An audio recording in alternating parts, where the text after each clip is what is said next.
Mental Efficiency and Other Hints to Men and Women by Arnold Bennett. Section 1. Mental Efficiency. The Appeal. If there is any virtue in advertisements, and a journalist should be the last person to say that there is not, the American nation is rapidly reaching a state of physical efficiency of which the world has probably not seen the like since Sparta. In all the American newspapers and all the American monthlies are innumerable illustrated announcements of physical culture specialists, who guarantee to make all the organs of the body perform their duties with the mighty precision of a 60-horsepower motor car that never breaks down. I saw a book the other day written by one of these specialists to show how perfect health could be attained by devoting a quarter of an hour a day to certain exercises. The advertisements multiply and increase in size. They cost a great deal of money. Therefore, they must bring in a great deal of business. Therefore, vast numbers of people must be worried about the non-efficiency of their bodies and on the way to achieve efficiency. In our more modest British fashion, we have the same phenomenon in England, and it is growing. Our muscles are growing also. Surprise a man in his bedroom of a morning, and you will find him lying on his back on the floor, or standing on his head, or whirling clubs, in pursuit of physical efficiency. I remember that once I went in for physical efficiency myself. I, too, lay on the floor, my delicate epidermis separated from the carpet by only the thinnest of garments, and I contorted myself according to the 15 diagrams of a large chart, believed to be the Magna Carta of physical efficiency, daily after shaving. In 3 weeks my collars would not meet round my prize-fighter's neck. My hosier reaped immense profits, and I came to the conclusion that I had carried physical efficiency quite far enough. A strange thing, was it not, that I never had the idea of devoting a quarter of an hour a day after shaving to the pursuit of mental efficiency? The average body is a pretty complicated affair, sadly out of order, but happily susceptible to culture. The average mind is vastly more complicated, not less sadly out of order, but perhaps even more susceptible to culture. We compare our arms to the arms of the gentleman illustrated in the physical efficiency advertisement, and we murmur to ourselves the classic phrase, "This will never do." And we set about developing the muscles of our arms until we can show them off, through a frock-coat, to women at afternoon tea. But it does not, perhaps, occur to us that the mind has its muscles, and a lot of apparatus besides, and that these invisible yet paramount mental organs are far less efficient than they ought to be, that some of them are atrophied, others starved, others out of shape, etc. A man of sedentary occupation goes for a very long walk on Easter Monday, and in the evening is so exhausted that he can scarcely eat. He wakes up to the inefficiency of his body, caused by his neglect of it, and he is so shocked that he determines on remedial measures. Either he will walk to the office, or he will play golf, or he will execute the post-shaving exercises.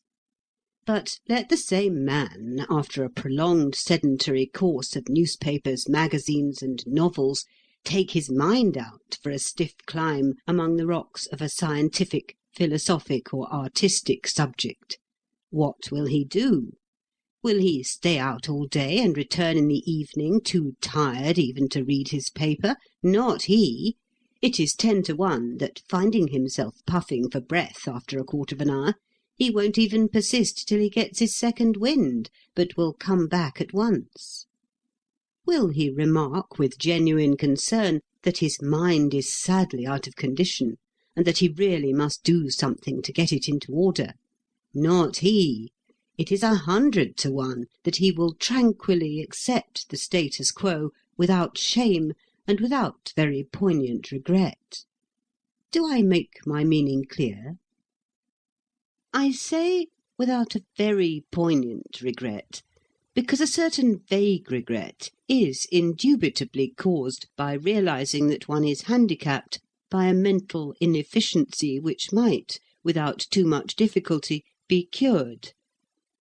That vague regret exudes like a vapour from the more cultivated section of the public.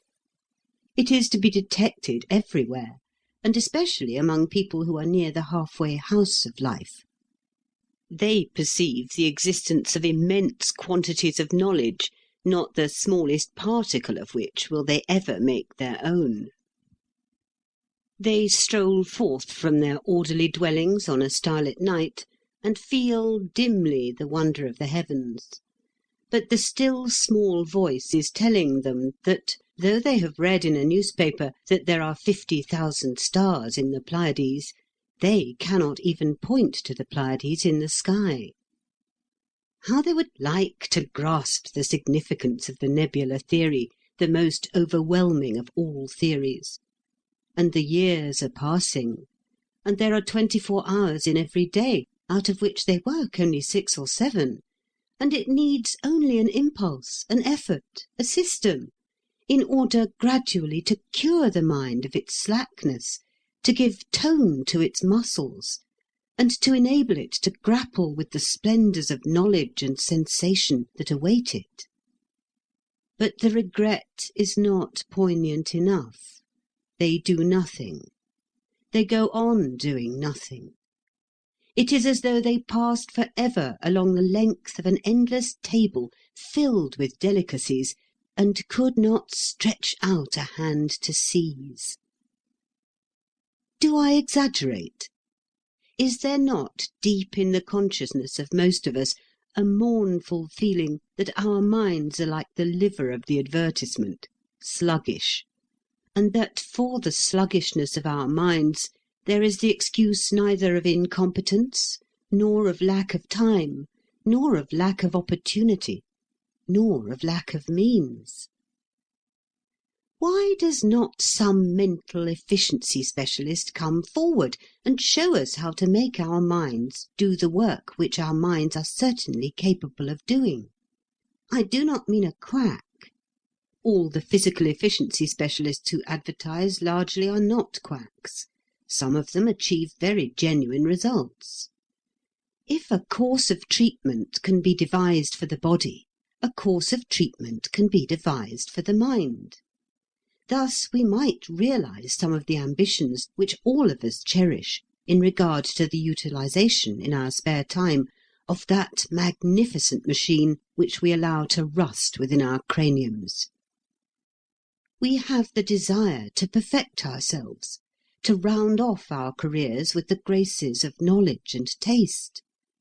How many people would not gladly undertake some branch of serious study, so that they might not die under the reproach of having lived and died without ever really having known anything about anything? It is not the absence of desire that prevents them. It is, first, the absence of will-power. Not the will to begin, but the will to continue. And second, a mental apparatus which is out of condition, puffy, weedy, through sheer neglect. The remedy, then, divides itself into 2 parts: the cultivation of will-power and the getting into condition of the mental apparatus. And these 2 branches of the cure must be worked concurrently. I am sure that the considerations which I have presented to you must have already presented themselves to tens of thousands of my readers, and that thousands must have attempted the cure. I doubt not that many have succeeded. I shall deem it a favour if those readers who have interested themselves in the question will communicate to me at once the result of their experience, whatever its outcome.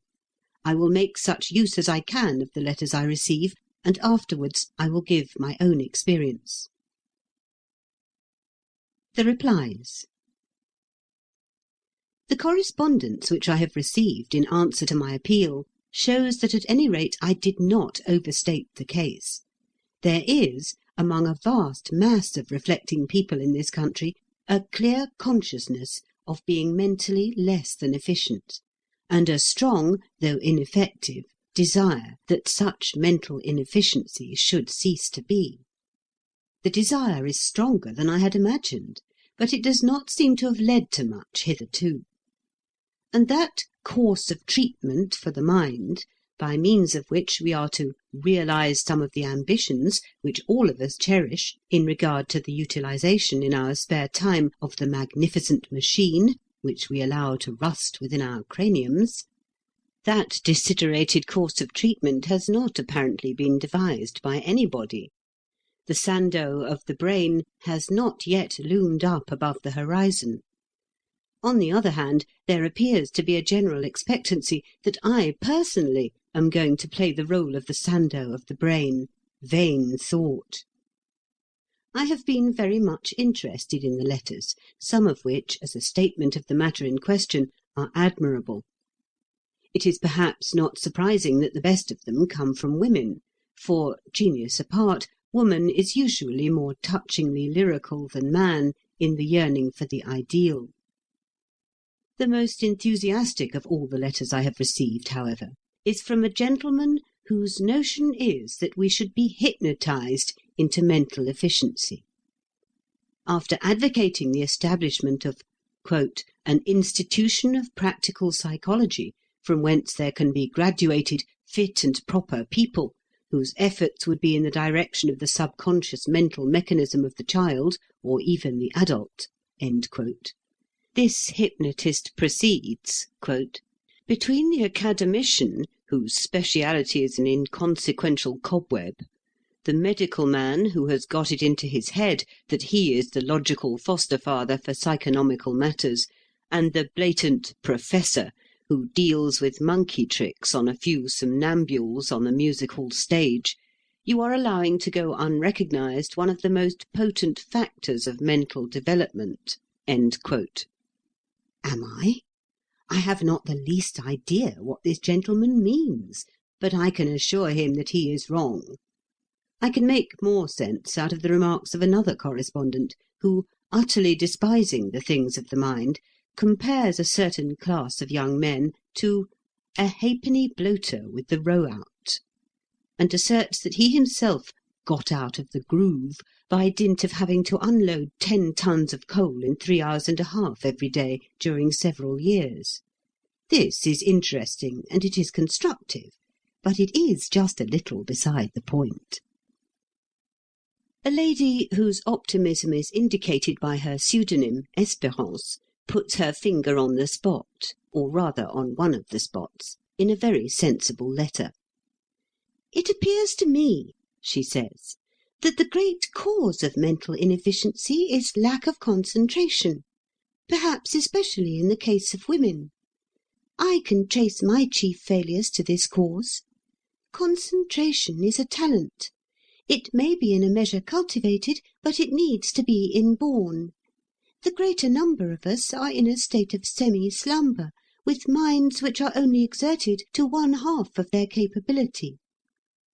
I thoroughly agree that inability to concentrate is one of the chief symptoms of the mental machine being out of condition. Espérance's suggested cure is rather drastic. She says, "Perhaps one of the best cures for mental sedentariness is arithmetic, for there is nothing else which requires greater power of concentration." Perhaps arithmetic might be an effective cure, but it is not a practical cure, because no one, or scarcely any one, would practise it. I cannot imagine the plain man who, having a couple of hours to spare of a night, and having also the sincere desire, but not the will-power, to improve his taste and knowledge, would deliberately sit down and work sums by way of preliminary mental calisthenics. As Ibsen's puppet said, people don't do these things. Why do they not? The answer is simply because they won't. Simply because human nature will not run to it. Espérance's suggestion of learning poetry is slightly better. Certainly the best letter I have had is from Miss H.D. She says, "This idea," to avoid the reproach of living and dying without ever really knowing anything about anything, "came to me of itself from somewhere when I was a small girl. And, looking back, I fancy that the thought itself spurred me to do something in this world, to get into line with people who did things, people who painted pictures, wrote books, built bridges, or did something beyond the ordinary. This only has seemed to me, all my life since, worth while." Here I must interject that such a statement is somewhat sweeping. In fact, it sweeps a whole lot of fine and legitimate ambitions straight into the rubbish heap of the not worth while. I think the writer would wish to modify it. She continues, "And when the day comes in which I have not done some serious reading, however small the measure, or some writing, or I have been too sad or dull to notice the brightness of colour of the sun, of grass and flowers, of the sea, or the moonlight on the water, I think the day ill spent. So I must think the incentive to do a little each day beyond the ordinary towards the real culture of the mind is the beginning of the cure of mental inefficiency." This is very ingenious and good. Further, "The day comes when the mental habit has become a part of our life, and we value mental work for the work's sake." But I am not sure about that. For myself, I have never valued work for its own sake, and I never shall. And I only value such mental work for the more full and more intense consciousness of being alive which it gives me. Miss H.D.'s remedies are vague. As to lack of will-power, "The first step is to realize your weakness. The next step is to have ordinary shame that you are defective." I doubt, I gravely doubt, if these steps would lead to anything definite. Nor is this very helpful. "I would advise reading, observing, writing. I would advise the use of every sense and every faculty by which we at last learn the sacredness of life." This is begging the question. If people, by merely wishing to do so, could regularly and seriously read, observe, write, and use every faculty and sense, there would be very little mental inefficiency. I see that I shall be driven to construct a programme out of my own bitter and ridiculous experiences. The cure. But tasks in hours of insight willed can be through hours of gloom fulfilled. The above lines from Matthew Arnold are quoted by one of my very numerous correspondents to support a certain optimism in this matter of a systematic attempt to improve the mind. They form part of a beautiful and inspiring poem, but I gravely fear that they run counter to the vast mass of earthly experience. More often than not, I have found that a task willed in some hour of insight cannot be fulfilled through hours of gloom. No, no, and no. To will is easy. It needs but the momentary bright contagion of a stronger spirit than one's own. To fulfil, morning after morning, or evening after evening, through months and years, this is the very dickens, and there is not one of my readers that will not agree with me.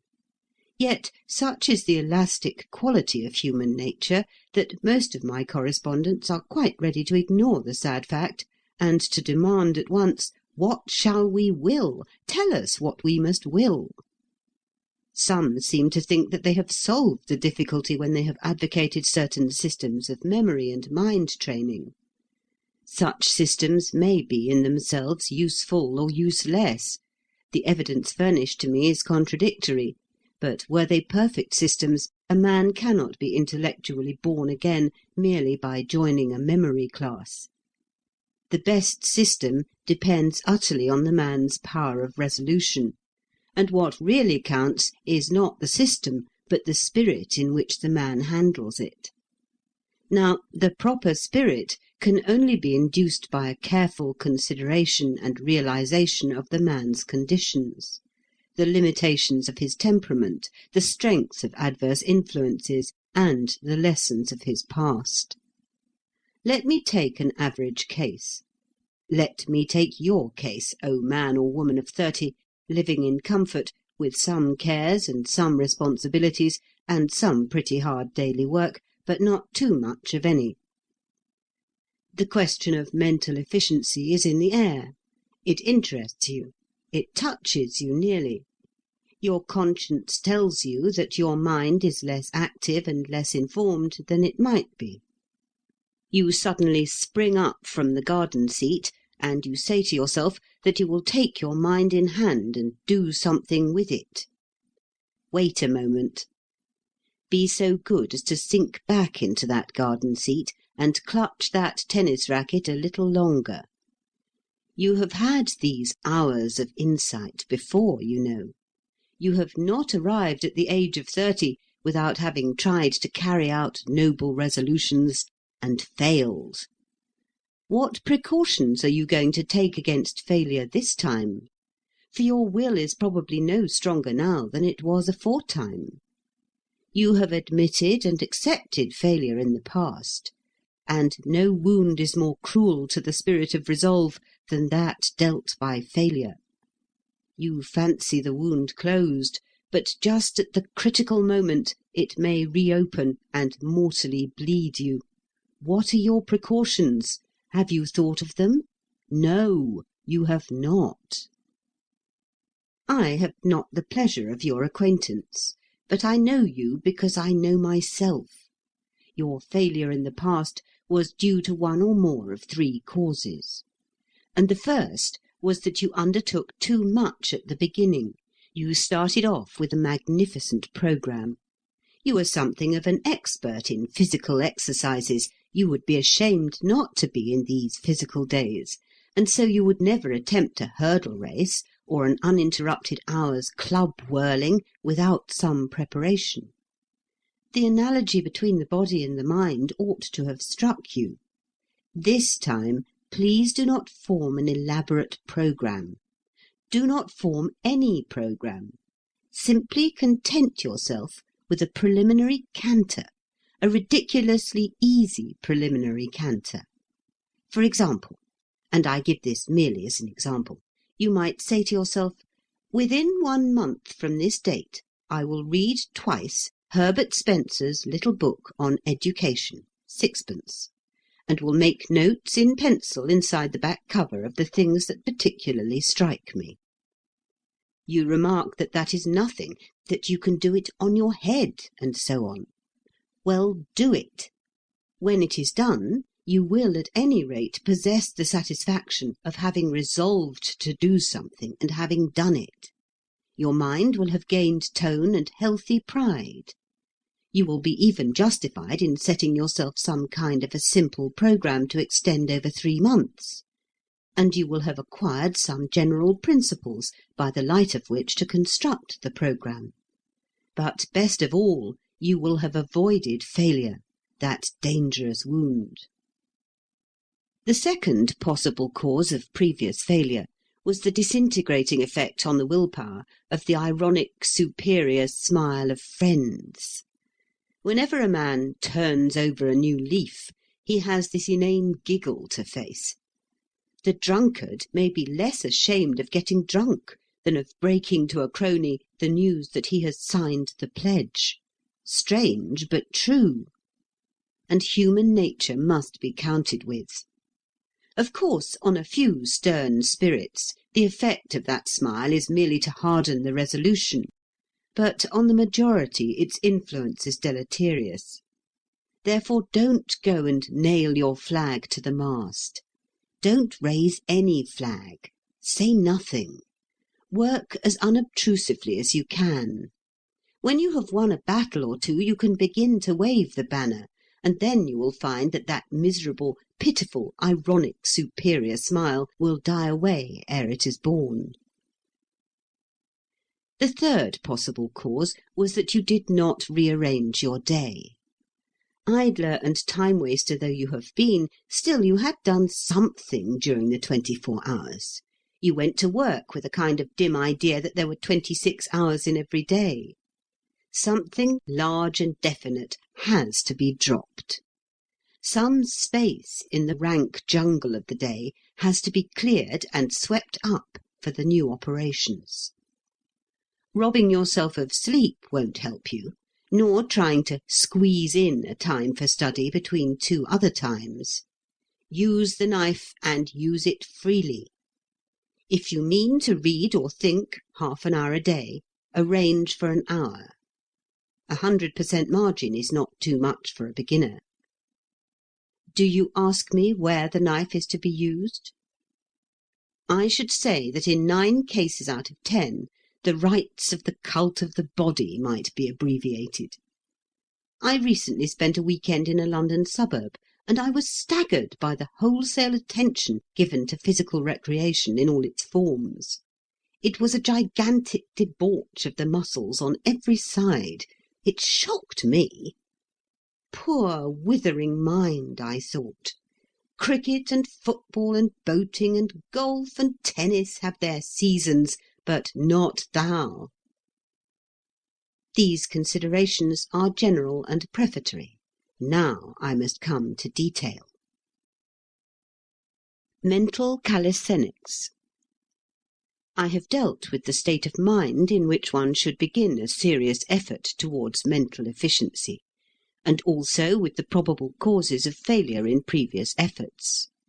We come now to what I may call the calisthenics of the business, exercises which may be roughly compared to the technical exercises necessary in learning to play a musical instrument. It is curious that a person studying a musical instrument will have no false shame whatever in doing mere exercises for the fingers and wrists, while a person who is trying to get his mind into order will almost certainly experience a false shame in going through performances which are undoubtedly good for him. Herein lies one of the great obstacles to mental efficiency. Tell a man that he should join a memory class, and he will hum and haw, and say, as I have already remarked, that memory isn't everything, and in short, he won't join the memory class, partly from indolence, I grant, but more from false shame. Is not this true? He will even hesitate about learning things by heart. Yet there are few mental exercises better than learning great poetry or prose by heart. 20 lines a week for 6 months. What a cure for debility! The chief, but not the only, merit of learning by heart as an exercise is that it compels the mind to concentrate. And the most important preliminary to self-development is the faculty of concentrating at will. Another excellent exercise is to read a page of no matter what, and then immediately to write down, in one's own words or in the author's, one's full recollection of it. 1/4 of an hour a day, no more, and it works like magic. This brings me to the department of writing. I am a writer by profession, but I do not think I have any prejudices in favour of the exercise of writing. Indeed, I say to myself every morning that if there is one exercise in the world which I hate, it is the exercise of writing. But I must assert that, in my opinion, the exercise of writing is an indispensable part of any genuine effort towards mental efficiency. I don't care much what you write, so long as you compose sentences and achieve continuity. There are 40 ways of writing in an unprofessional manner, and they are all good. You may keep a full diary, as Mr. Arthur Christopher Benson says he does. This is one of the least good ways. Diaries, save in experienced hands like those of Mr. Benson, are apt to get themselves done with the very minimum of mental effort. They also tend to an exaggeration of egotism, and, if they are left lying about, they tend to strife. Further, one never knows when one may not be compelled to produce them in a court of law. A journal is better. Do not ask me to define the difference between a journal and a diary. I will not, and I cannot. It is a difference that one feels instinctively. A diary treats exclusively of one's self and one's doings. A journal roams wider, and notes whatever one has observed of interest. A diary relates that one had lobster mayonnaise for dinner and rose the next morning with a headache, doubtless attributable to mental strain. A journal relates that Mrs. Blank, whom one took in to dinner, had brown eyes and an agreeable trick of throwing back her head after asking a question, and gives her account of her husband's strange adventures in Colorado, etc. A diary is all I, itself I, to quote a line of the transcendental poetry of Mary Baker G. Eddy. A journal is the large spectacle of life. A journal may be special or general. I know a man who keeps a journal of all cases of current superstition which he actually encounters. He began it without the slightest suspicion that he was beginning a document of astounding interest and real scientific value, but such was the fact. In default of a diary or a journal, one may write essays, provided one has the moral courage. Or one may simply make notes on the book one reads. Or one may construct anthologies of passages which have made an individual and particular appeal to one's tastes. Anthology construction is one of the pleasantest hobbies that a person who is not mad about golf and bridge, that is to say, a thinking person, can possibly have, and I recommend it to those who, discreetly mistrusting their power to keep up a fast pace from start to finish, are anxious to begin their intellectual course gently and mildly. In any event, writing, the act of writing, is vital to almost any scheme. I would say it was vital to every scheme without exception, were I not sure that some kind correspondent would instantly point out a scheme to which writing was obviously not vital. After writing comes thinking. The sequence may be considered odd, but I adhere to it. In this connection, I cannot do better than quote an admirable letter which I have received from a correspondent who wishes to be known only as an Oxford lecturer. The italics, except the last, are mine, not his.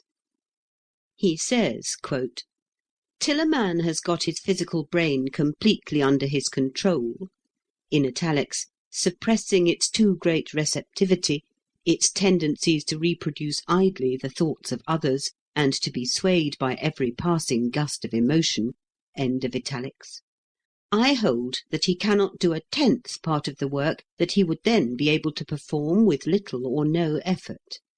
Moreover, work apart, he has not entered upon his kingdom, and unlimited possibilities of future development are barred to him. Mental efficiency can be gained by constant practice in meditation, i.e., by concentrating the mind, say, for but 10 minutes daily, but with absolute regularity, on some of the highest thoughts of which it is capable. Failures will be frequent, but they must be regarded with simple indifference and dogged perseverance in the path chosen. If that path be followed, without intermission, even for a few weeks, the results will speak for themselves. End quote. I thoroughly agree with what this correspondent says, and am obliged to him for having so ably stated the case. But I regard such a practice of meditation as he indicates as being rather an advanced exercise for a beginner. After the beginner has got under way, and gained a little confidence in his strength of purpose, and acquired the skill to define his thoughts sufficiently to write them down, then it would be time enough, in my view, to undertake what an Oxford lecturer suggests. By the way, he highly recommends Mrs. Annie Besant's book, Thought Power, Its Control and Culture. He says that it treats the subject with scientific clearness and gives a practical method of training the mind. I endorse the latter part of the statement. So much for the more or less technical processes of stirring the mind from its sloth and making it exactly obedient to the aspirations of the soul. And here I close. Numerous correspondents have asked me to outline a course of reading for them. In other words, they have asked me to particularize for them the aspirations of their souls. My subject, however, was not self-development. My subject was mental efficiency as a means to self-development. Of course, one can only acquire mental efficiency in the actual effort of self-development. But I was concerned not with the choice of route, rather with the manner of following the route. You say to me that I am busying myself with the best method of walking and refusing to discuss where to go. Precisely. One man cannot tell another man where the other man wants to go. If he can't himself decide on a goal, he may as well curl up and expire, for the root of the matter is not in him. I will content myself with pointing out that the entire universe is open for inspection. Too many people fancy that self-development means literature. They associate the higher life with an intimate knowledge of the life of Charlotte Brontë or the order of the plays of Shakespeare. The higher life may just as well be butterflies, or funeral customs, or county boundaries, or street names, or mosses, or stars, or slugs, as Charlotte Brontë or Shakespeare. Choose what interests you. Lots of finely organized, mentally efficient persons can't read Shakespeare at any price. And if you asked them who was the author of The Tenant of Wildfell Hall, they might proudly answer Emily Brontë, if they didn't say they never heard of it. An accurate knowledge of any subject, coupled with a carefully nurtured sense of the relativity of that subject to other subjects, implies an enormous self-development. With this hint, I conclude. End of section 1.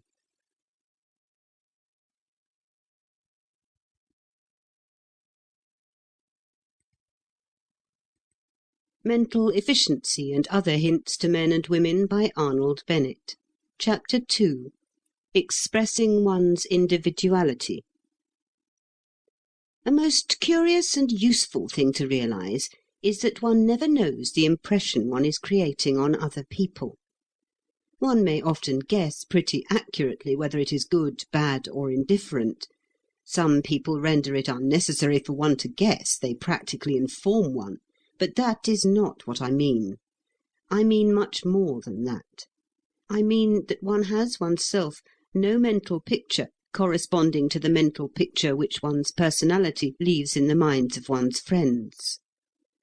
Has it ever struck you that there is a mysterious individual going around, walking the streets, calling at houses for tea, chatting, laughing, grumbling, arguing, and that all your friends know him and have long since added him up and come to a definite conclusion about him, without saying more than a chance cautious word to you? And that that person is you. Supposing that you came into a drawing-room where you were having tea, do you think you would recognize yourself as an individuality? I think not. You would be apt to say to yourself, as guests do when disturbed in drawing-rooms by other guests, "Who's this chap? Seems rather queer. I hope he won't be a bore." And your first telling would be slightly hostile. Why, even when you meet yourself in an unsuspected mirror in the very clothes that you have put on that very day and that you know by heart, you are almost always shocked by the realization that you are you. And now and then, when you have gone to the glass to arrange your hair in the full sobriety of early morning, have you not looked on an absolute stranger? And has not that stranger piqued your curiosity? And if it is thus with precise external details of form, colour, and movement, what may it not be with the vague, complex effect of the mental and moral individuality? A man honestly tries to make a good impression. What is the result? The result merely is that his friends, in the privacy of their minds, set him down as a man who tries to make a good impression. If much depends on the result of a single interview, or a couple of interviews, a man may conceivably force another to accept an impression of himself which he would like to convey. But if the receiver of the impression is to have time at his disposal, then the giver of the impression may just as well sit down and put his hands in his pockets, for nothing that he can do will modify or influence in any way the impression that he will ultimately give. The real impress is in the end given unconsciously, not consciously. And further, it is received unconsciously, not consciously. It depends partly on both persons, and it is immutably fixed beforehand. There can be no final deception. Take the extreme case, that of the mother and her son. One hears that the son hoodwinks his mother. Not he. If he is cruel, neglectful, overbearing, she is perfectly aware of it. He does not deceive her, and she does not deceive herself. I have often thought, if a son could look into a mother's heart, what an eye-opener he would have. "What?" he would cry. "This cold, impartial judgment? This keen vision for my faults? This implacable memory of little slights and injustices and callousnesses committed long ago in the breast of my mother?"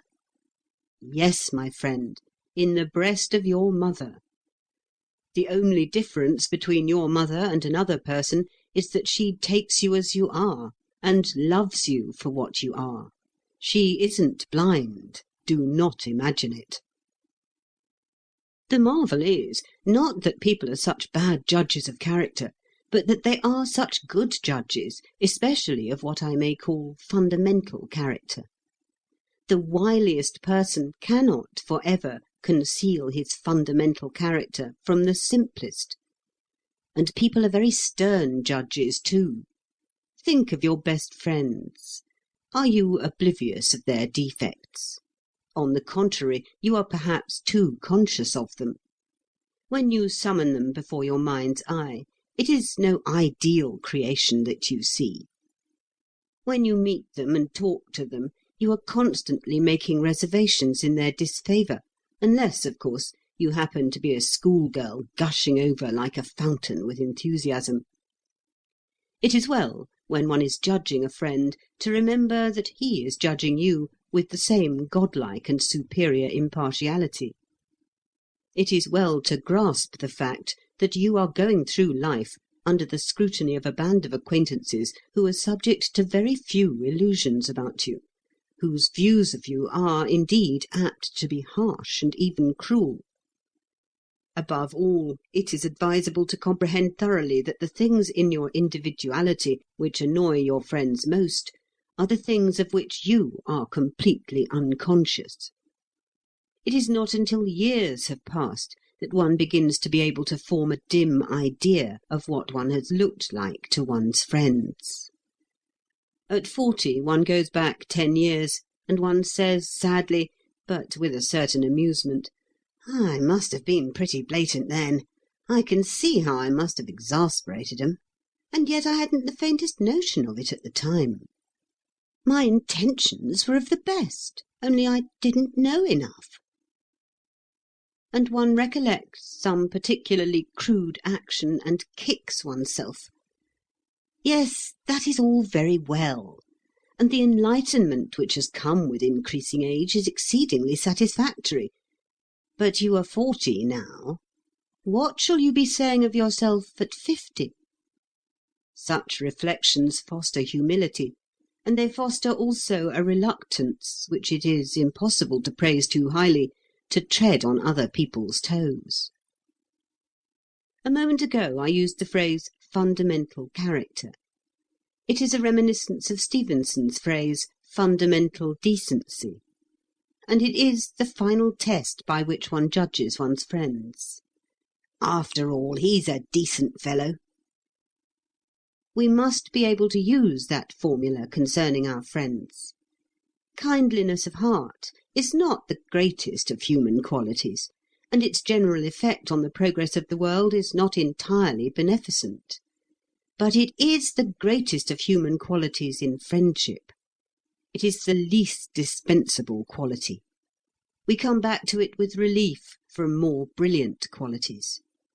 And it has the great advantage of always going with a broad mind. Narrow-minded people are never kind-hearted. You may be inclined to dispute this statement. Please think it over. I am inclined to uphold it. We can forgive the absence of any quality except kindliness of heart.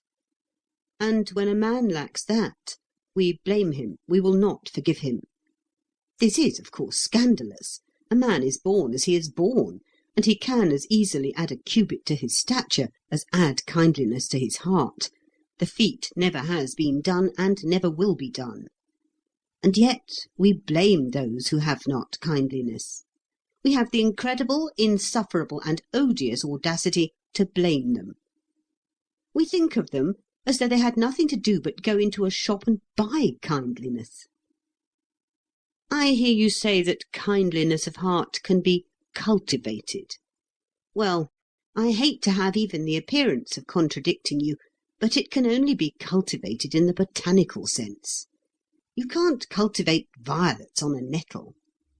A philosopher has enjoined us to suffer fools gladly. He had more usefully enjoined us to suffer ill-natured persons gladly. I see that in a fit of absent-mindedness I have strayed into the pulpit. I descend. End of chapter 2.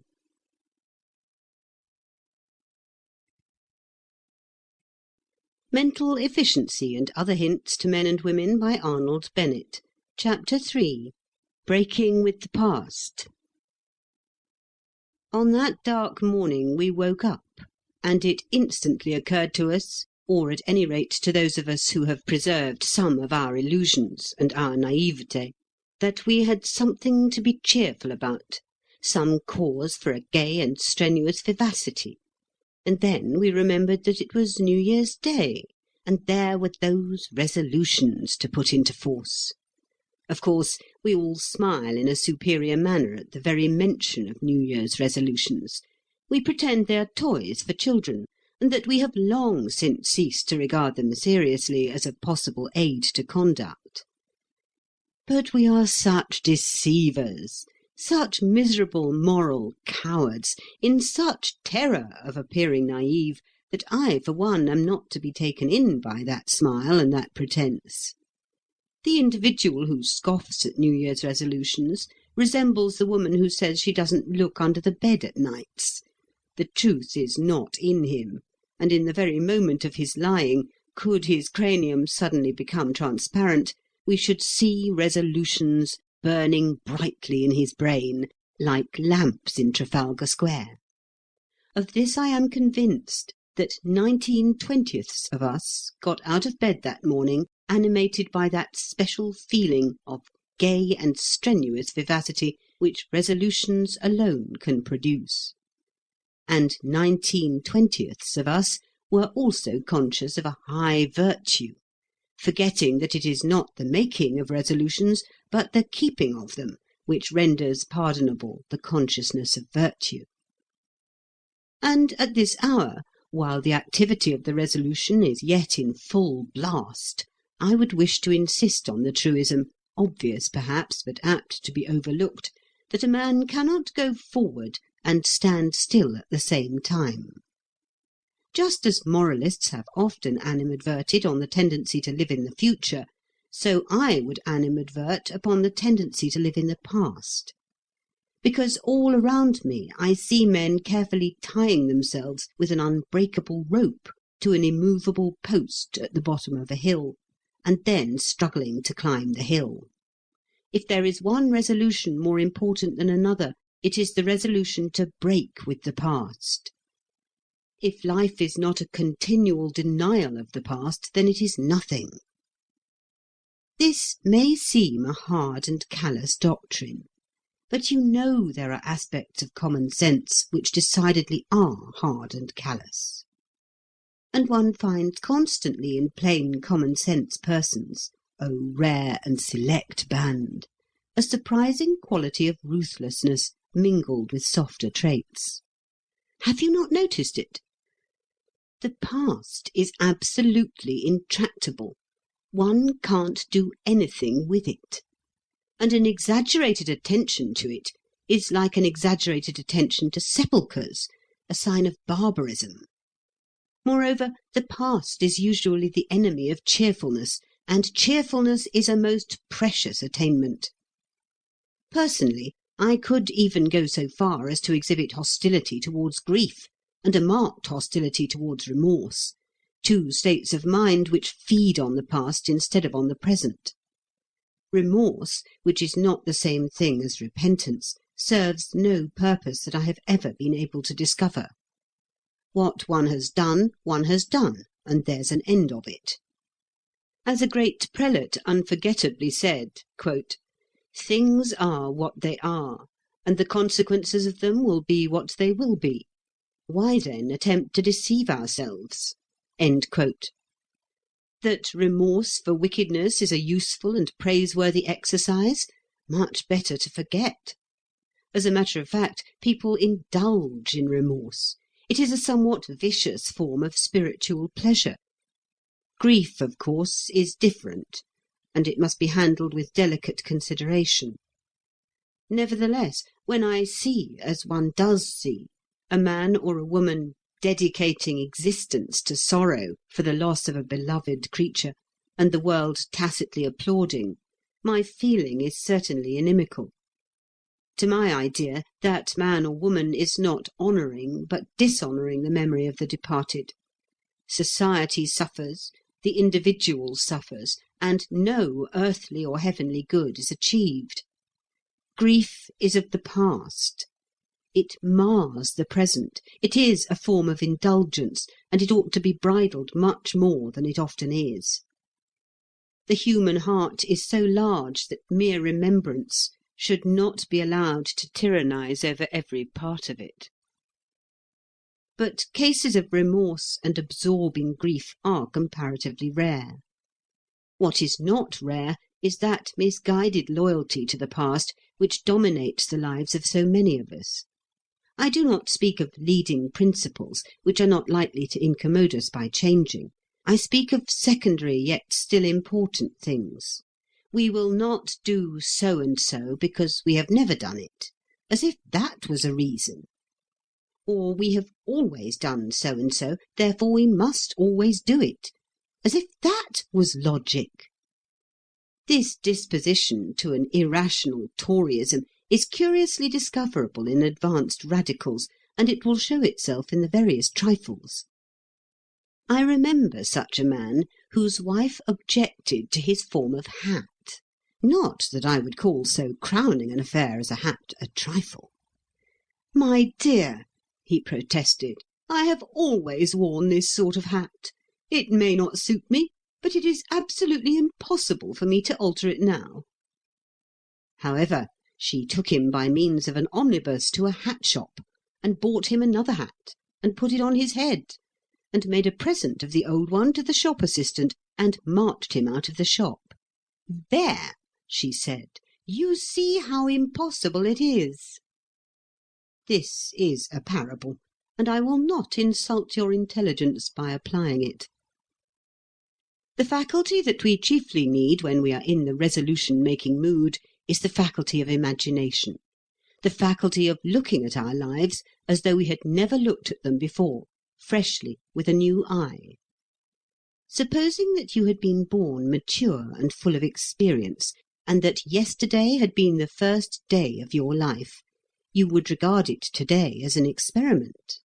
You would challenge each act in it, and you would probably arrange tomorrow in a manner that showed a healthy disrespect for yesterday. You certainly would not say, "I have done so and so once, therefore I must keep on doing it."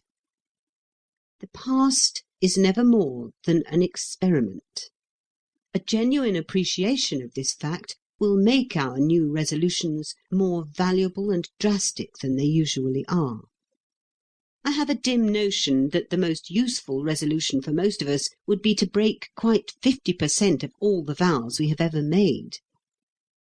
Quote, "Do not accustom yourself to enchain your volatility with vows. Take this warning, it is of great importance." End quote. The wisdom is Johnson's, but I flatter myself on the italics. End of chapter 3.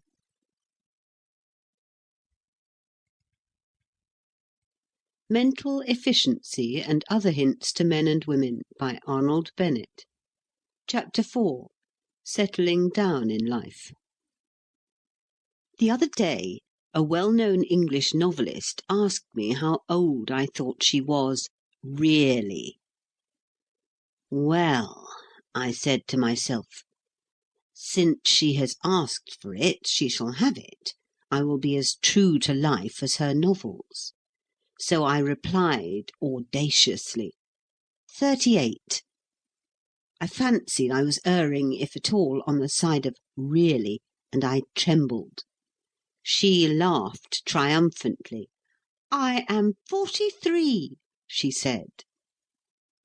The incident might have passed off entirely to my satisfaction, had she not proceeded, "And now, tell me how old you are."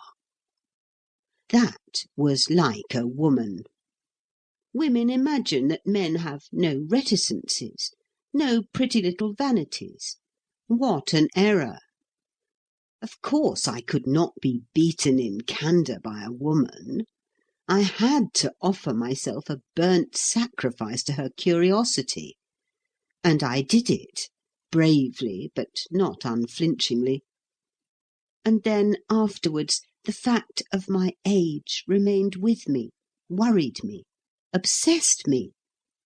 I saw more clearly than ever before that age was telling on me. I could not be blind to the deliberation of my movements in climbing stairs and in dressing. Once upon a time the majority of persons I met in the street seemed much older than myself. It is different now. The change has come unperceived.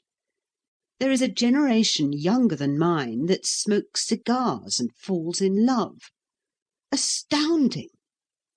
Once I could play left-wing forward for an hour and a half without dropping down dead. Once I could swim 150 feet submerged at the bottom of a swimming bath. Incredible! Simply incredible! Can it be that I have already lived? And lo, I, at the age of nearly 40, am putting to myself the old questions concerning the intrinsic value of life, the fundamentally important questions. What have I got out of it? What am I likely to get out of it? In a word, what's it worth? If a man can ask himself a question more momentous, radical, and critical than these questions, I would like to know what it is. Innumerable philosophers have tried to answer these questions in a general way for the average individual, and possibly they have succeeded pretty well. Possibly I might derive benefit from a perusal of their answers. But do you suppose I am going to read them? Not I. Do you suppose that I can recall the wisdom that I happen already to have read? Not I. My mind is a perfect blank at this moment in regard to the wisdom of others on the essential question. Strange, is it not? But quite a common experience, I believe. Besides, I don't actually care twopence what any other philosopher has replied to my question. In this, each man must be his own philosopher. There is an instinct in the profound egoism of human nature which prevents us from accepting such ready-made answers. What is it to us what Plato thought? Nothing. And thus the question remains ever new and ever unanswered, and ever of dramatic interest. The singular, the highly singular thing is, and here I arrive at my point, that so few people put the question to themselves in time, that so many put it too late, or even die without putting it. I am firmly convinced that an immense proportion of my instructed fellow creatures do not merely omit to strike the balance sheet of their lives, they omit even the preliminary operation of taking stock. They go on and on and on, buying and selling they know not what, at unascertained prices, dropping money into the till and taking it out. They don't know what goods are in the shop, nor what amount is in the till, but they have a clear impression that the living-room behind the shop is by no means as luxurious and as well ventilated as they would like it to be. And the years pass, and that beautiful furniture and that system of ventilation are not achieved. And then one day they die, and friends come to the funeral and remark, "Dear me, how stuffy this room is, and the shop's practically full of trash." Or, some little time before they are dead, they stay later than usual in the shop one evening, and make up their minds to take stock and count the till, and the disillusion lays them low, and they struggle into the living-room and murmur, "I shall never have that beautiful furniture, and I shall never have that system of ventilation. If I had known earlier, I would have at least got a few inexpensive cushions to go on with, and I would have put my fist through a pane in the window. But it's too late now. I'm used to Windsor chairs, and I should feel the draught horribly." If I were a preacher, and if I hadn't got more than enough to do in minding my own affairs, and if I could look any one in the face and deny that I, too, had pursued for nearly 40 years the great British policy of muddling through and hoping for the best, in short, if things were not what they are, I would hire the Alhambra Theatre or Exeter Hall of a Sunday night, preferably the Alhambra, because more people would come to my entertainment, and I would invite all men and women over 26. I would supply the seething crowd with what they desired in the way of bodily refreshment, except spirits. I would draw the line at poisons. And having got them and myself into a nice, amiable, expansive frame of mind, I would thus address them, of course in ringing eloquence that John Bright might have envied. "Men and women," I would say, "companions in the universal pastime of hiding one's head in the sand, I am about to impart to you the very essence of human wisdom. It is not abstract. It is a principle of daily application, affecting the daily round in its entirety, from the strap hanging on the district railway in the morning to the strap hanging on the district railway the next morning. Beware of hope, and beware of ambition. Each is excellently tonic, like German competition, in moderation. But all of you are suffering from self-indulgence in the first, and very many of you are ruining your constitutions with the second. Be it known unto you, my dear men and women, that existence, rightly considered, is a fair compromise between two instincts: the instinct of hoping one day to live, and the instinct to live here and now. In most of you, the first instinct has simply got the other by the throat and is throttling it. Prepare to live by all means, but for heaven's sake do not forget to live. You will never have a better chance than you have at present. You may think you will have, but you are mistaken. Pardon this bluntness. Surely you are not so naive as to imagine that the road on the other side of that hill there is more beautiful than the piece you are now traversing. Hopes are never realized, for in the act of realization they become something else. Ambitions may be attained, but ambitions attained are rather like burnt coal. 90% of the heat generated has gone up the chimney instead of into the room. Nevertheless, indulge in hopes and ambitions which, though deceiving, are agreeable deceptions. Let them cheat you a little, a lot, but do not let them cheat you too much. This that you are living now is life itself. It is much more life itself than that which you will be living 20 years hence. Grasp that truth. Dwell on it. Absorb it. Let it influence your conduct to the end that neither the present nor the future be neglected. You search for happiness? Happiness is chiefly a matter of temperament. It is exceedingly improbable that you will, by struggling, gain more happiness than you already possess. In fine, settle down at once into life. Loud cheers. The cheers would, of course, be for the refreshments. There is no doubt that the mass of the audience would consider that I had missed my vocation and ought to have been a caterer instead of a preacher. But once started, I would not be discouraged. I would keep on Sunday night after Sunday night. Our leading advertisers have richly proved that the public will believe anything if they are told of it often enough. I would practice iteration, always with refreshments. In the result, it would dawn upon the corporate mind that there was some glimmering of sense in my doctrine, and people would at last begin to perceive the folly of neglecting to savour the present, the folly of assuming that the future can be essentially different from the present, the fatuity of dying before they have begun to live. End of chapter 4. Mental Efficiency and Other Hints to Men and Women by Arnold Bennett. Chapter 5. Marriage. The Duty of It.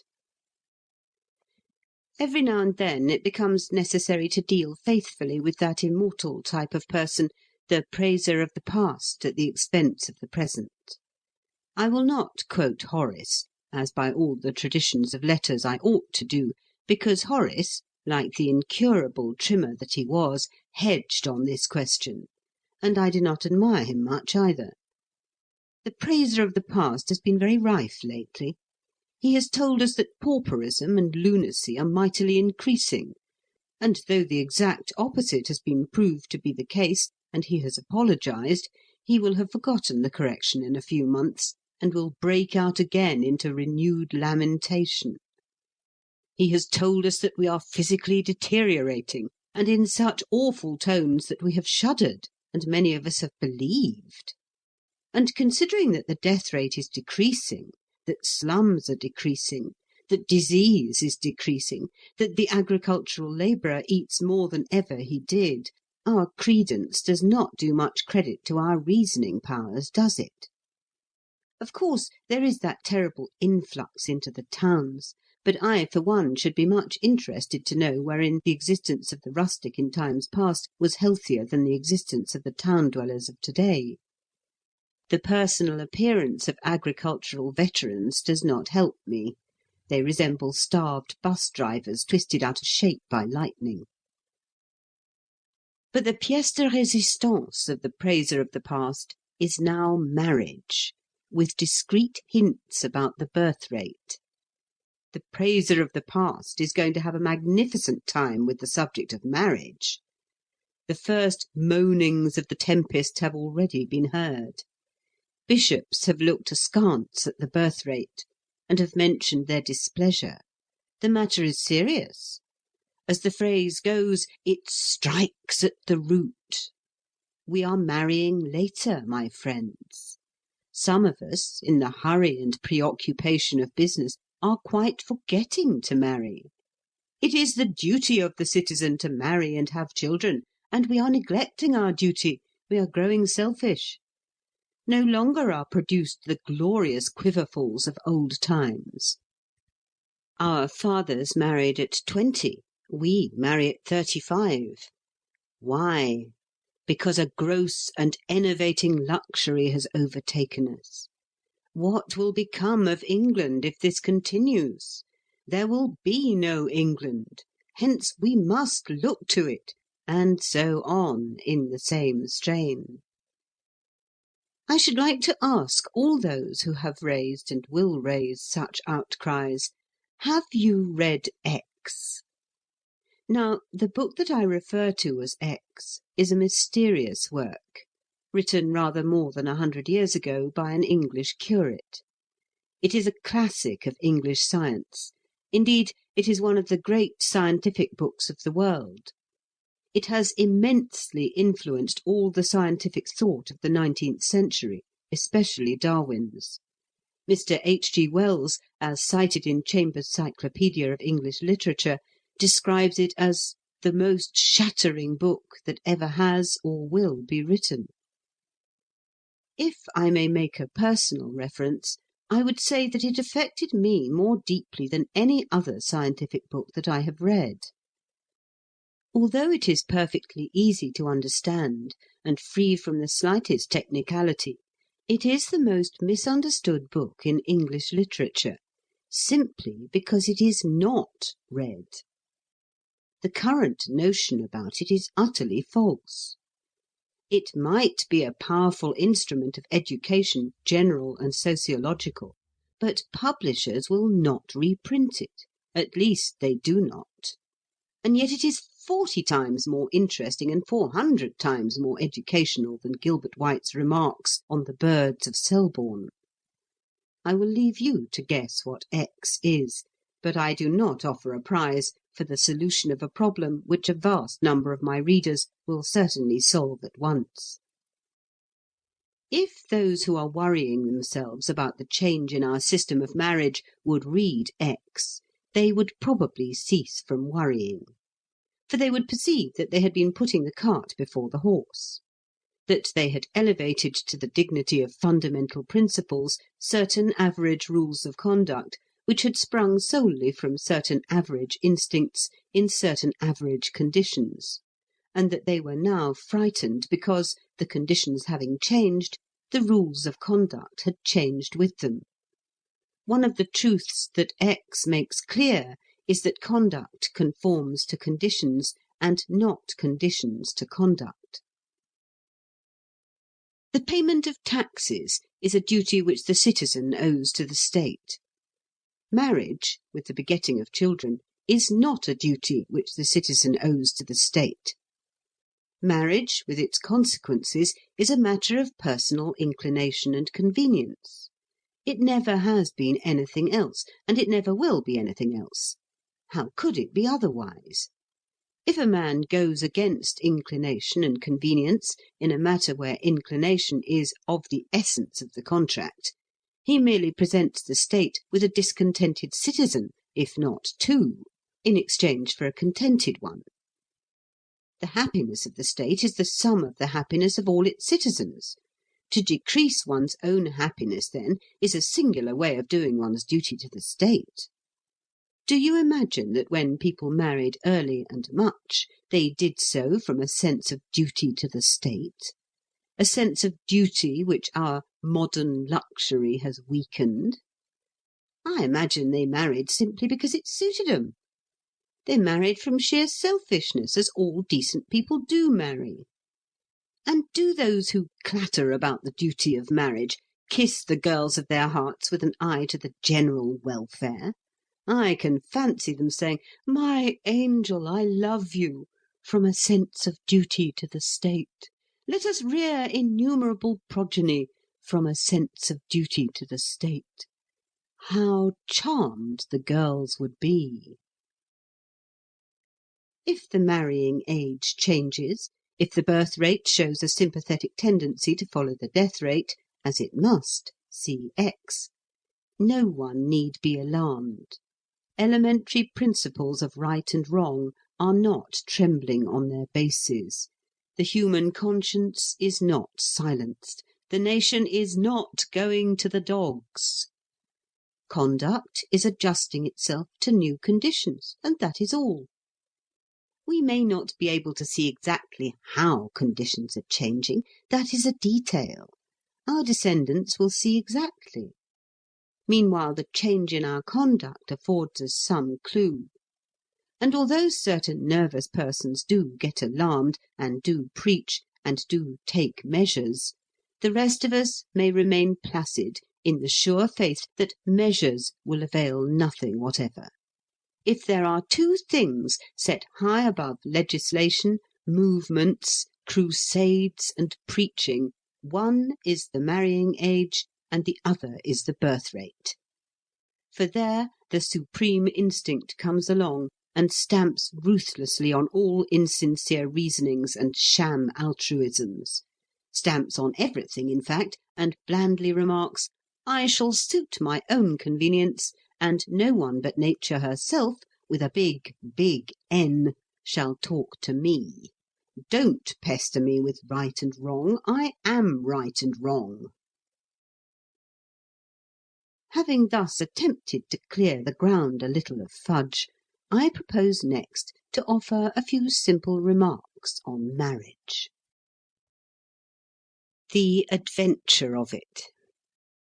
Having endeavoured to show that men do not and should not marry from a sense of duty to the state or to mankind, but simply and solely from an egoistic inclination to marry, I now proceed to the individual case of the man who is in a position to marry, and whose affections are not employed. Of course, if he has fallen in love, unless he happens to be a person of extremely powerful will, he will not weigh the pros and cons of marriage, he will merely marry, and 40,000 cons will not prevent him.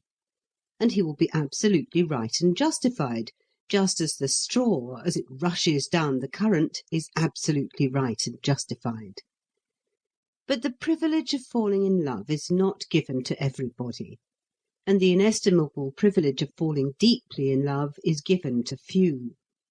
However, the man whom circumstances permit to marry, but who is not in love, or is only slightly amorous, will still think of marriage. How will he think of it? I will tell you. In the first place, if he has reached the age of 30 unscathed by Aphrodite, he will reflect that that peculiar feeling of romantic expectation with which he gets up every morning would cease to exist after marriage. And it is a highly agreeable feeling. In its stead, in moments of depression, he would have the feeling of having done something irremediable, of having definitely closed an avenue for the outlet of his individuality. Kindly remember that I am not describing what this human man ought to think. I am describing what he does think. In the second place, he will reflect that, after marriage, he could no longer expect the charming welcomes which bachelors so often receive from women. He would be done with as a possibility. And he does not relish the prospect of being done with as a possibility. Such considerations, all connected more or less with the loss of freedom, oh, mysterious and thrilling word, will affect his theoretical attitude. And be it known that even the freedom to be lonely and melancholy is still freedom. Other ideas will suggest themselves. One morning, while brushing his hair, he will see a grey hair, and however young he may be, the anticipation of old age will come to him. A solitary old age. A senility dependent for its social and domestic requirements on condescending nephews and nieces, or even more distant relations. Awful! Unthinkable! And his first movement, especially if he has read that terrible novel, Fort comme la mort, of de Maupassant, is to rush out into the street and propose to the first girl he encounters, in order to avoid this dreadful nightmare of a solitary old age. But before he has got as far as the doorstep, he reflects further. Suppose he marries, and after 20 years his wife dies, and leaves him a widower. He will still have a solitary old age, and a vastly more tragical one than if he had remained single. Marriage is not, therefore, a sure remedy for a solitary old age. It may intensify the evil. Children? But suppose he doesn't have any children? Suppose there being children, they die. What anguish! Suppose merely that they are seriously ill and recover. What an ageing experience! Suppose they prove a disappointment. What endless regret! Suppose they turn out badly. Children do. What shame! Suppose he finally becomes dependent upon the grudging kindness of an ungrateful child. What a supreme humiliation! All these things are occurring constantly everywhere. Suppose his wife, having loved him, ceased to love him, or suppose he ceased to love his wife. Ces choses ne se commandent pas. These things do not command themselves. Personally, I should estimate that in not 1% even of romantic marriages are the husband and wife capable of passion for each other after 3 years. So brief is the violence of love. In perhaps 33%, passion settles down into a tranquil affection, which is ideal. In 50%, it sinks into sheer indifference, and one becomes used to one's wife or one's husband as to one's other habits. And in the remaining 16%, it develops into dislike or detestation. Do you think my percentages are wrong, you who have been married a long time and know what the world is? Well, you may modify them a little. You won't want to modify them much. The risk of finding oneself ultimately among the 16% can be avoided by the simple expedient of not marrying. And by the same expedient the other risks can be avoided, together with yet others that I have not mentioned. It is entirely obvious, then, in fact, I beg pardon for mentioning it, that the attitude towards marriage of the heart-free bachelor must be at best a highly cautious attitude. He knows he is already in the frying pan, none knows better, but considering the propinquity of the fire, he doubts whether he had not better stay where he is. His life will be calmer, more like that of a hibernating snake. His sensibilities will be dulled, but the chances of poignant suffering will be very materially reduced.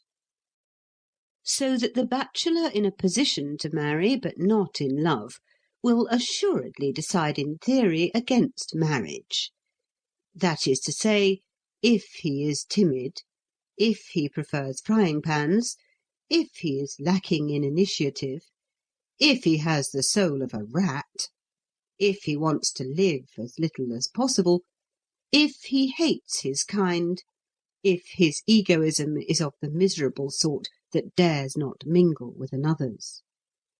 But if he has been more happily gifted, he will decide that the magnificent adventure is worth plunging into.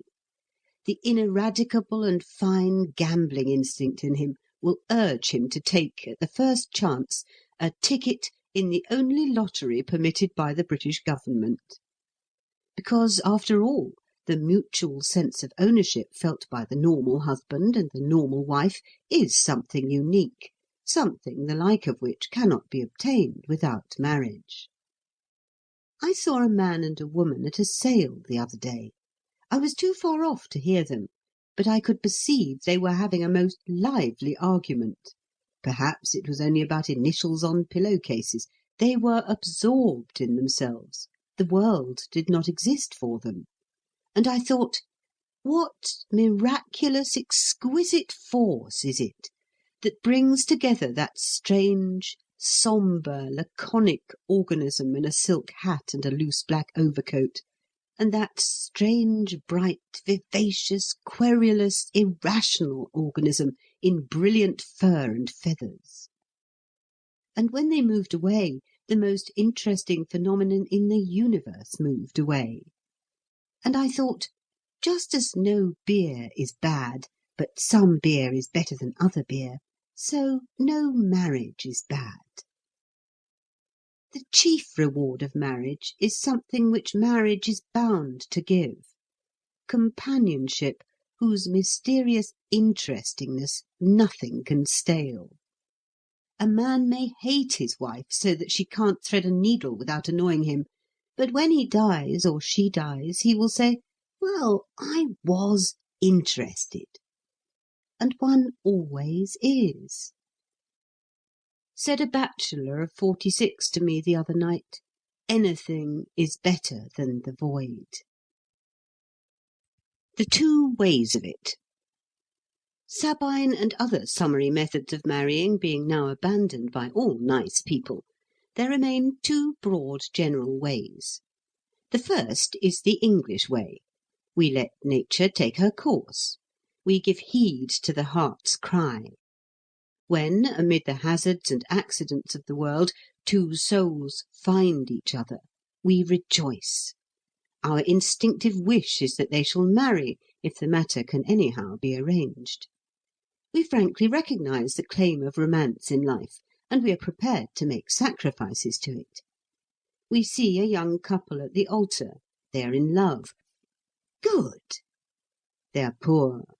So much the worse. But nevertheless, we feel that love will pull them through. The revolting French system of bargain and barter is the one thing that we can neither comprehend nor pardon in the customs of our great neighbours. We endeavour to be polite about that system. We simply cannot. It shocks our finest, tenderest feelings. It is so obviously contrary to nature. The second is the French way, just alluded to as bargain and barter. Now, if there is one thing a Frenchman can neither comprehend nor pardon in the customs of a race so marvellously practical and sagacious as ourselves, it is the English marriage system. He endeavours to be polite about it, and he succeeds. But it shocks his finest, tenderest feelings. He admits that it is in accordance with nature, but he is apt to argue that the whole progress of civilization has been the result of an effort to get away from nature. What? Leave the most important relation into which a man can enter to the mercy of chance, when a mere gesture may arouse passion, or the colour of a corsage induce desire? No, you English, you who are so self-controlled, you are not going seriously to defend that. You talk of love as though it lasted for ever. You talk of sacrificing to love. But what you really sacrifice, or risk sacrificing, is the whole of the latter part of married existence, for the sake of the first 2 or 3 years. Marriage is not one long honeymoon. We wish it were. When you agree to a marriage, you fix your eyes on the honeymoon. When we agree to a marriage, we try to see it as it will be 5 or 10 years hence. We assert that, in the average instance, 5 years after the wedding, it doesn't matter whether or not the parties were in love on the wedding day. Hence we will not yield to the gusts of the moment. Your system is, moreover, if we may be permitted the observation, a premium on improvidence. It is, to some extent, the result of improvidence. You can marry your daughters without dowries, and the ability to do so tempts you to neglect your plain duty to your daughters, and you do not always resist the temptation. Do your marriages of romance turn out better than our marriages of prudence, of careful thought, of long foresight? We do not think they do. So much for the two ways. Patriotism being the last refuge of a scoundrel, according to Dr. Johnson, I have no intention of judging between them, as my heart prompts me to do, lest I should be accused of it. Nevertheless, I may hint that, while perfectly convinced by the admirable logic of the French, I am still, with the charming illogicalness of the English, in favour of romantic marriages. It being, of course, understood that dowries ought to be far more plentiful than they are in England. If a Frenchman accuses me of being ready to risk sacrificing the whole of the latter part of married life for the sake of the first 2 or 3 years, I would unhesitatingly reply, yes, I am ready to risk that sacrifice. I reckon the first 2 or 3 years are worth it. But then I am English, and therefore romantic by nature. Look at London, that city whose outstanding quality is its romantic quality. And look at the Englishwomen going their ways in the wonderful streets thereof. Their very eyes are full of romance. They do lack chic, but they are heroines of drama. Then look at Paris. There is little romance in the fine, right lines of Paris.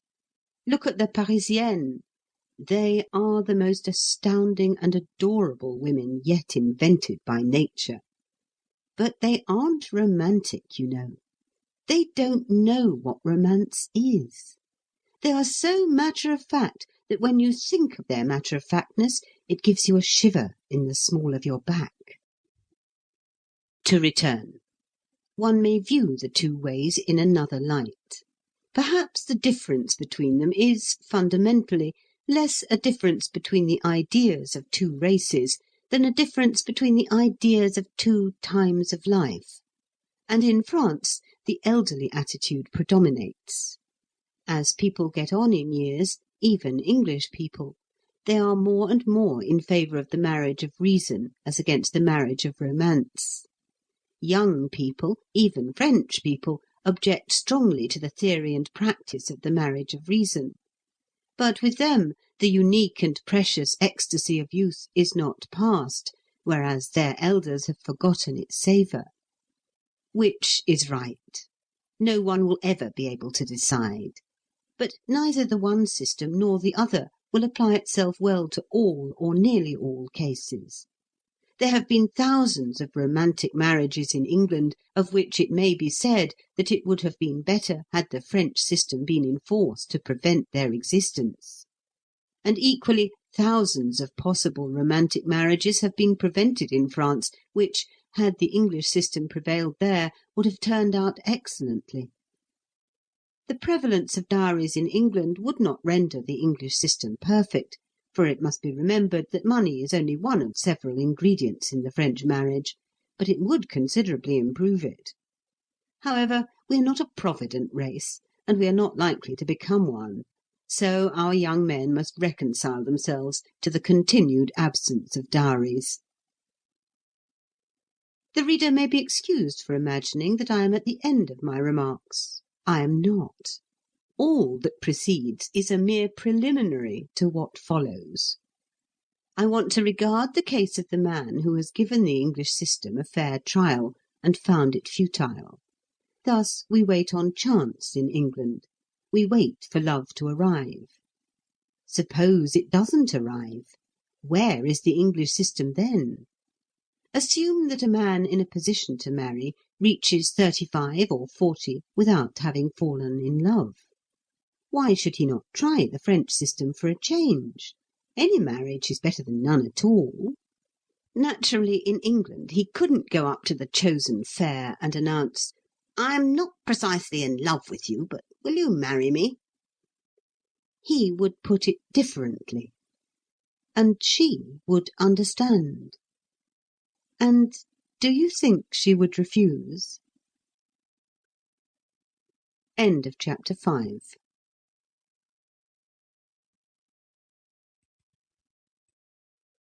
Mental Efficiency and Other Hints to Men and Women by Arnold Bennett. Chapter 6. Books. The Physical Side. The chief interest of many of my readers is, avowedly, books. They probably do, profess other interests, but they are primarily bookmen. And when one is a bookman during about 23 3/4 hours in every day. Now, bookmen are capable of understanding things about books which cannot be put into words. They are not like mere subscribers to circulating libraries. For them a book is not just a book, it is a book. If these lines should happen to catch the eye of any persons not bookmen, such persons may imagine that I am writing nonsense, but I trust that the bookman will comprehend me. And I venture, then, to offer a few reflections upon an aspect of modern bookishness that is becoming more and more actual as the enterprise of publishers and the beneficent effects of education grow and increase together. I refer to popular editions of classics. Now, I am very grateful to the devisers of cheap and handy editions. The first book I ever bought was the first volume of the first modern series of presentable and really cheap reprints, namely Macaulay's Warren Hastings in Cassell's National Library, sixpence in cloth.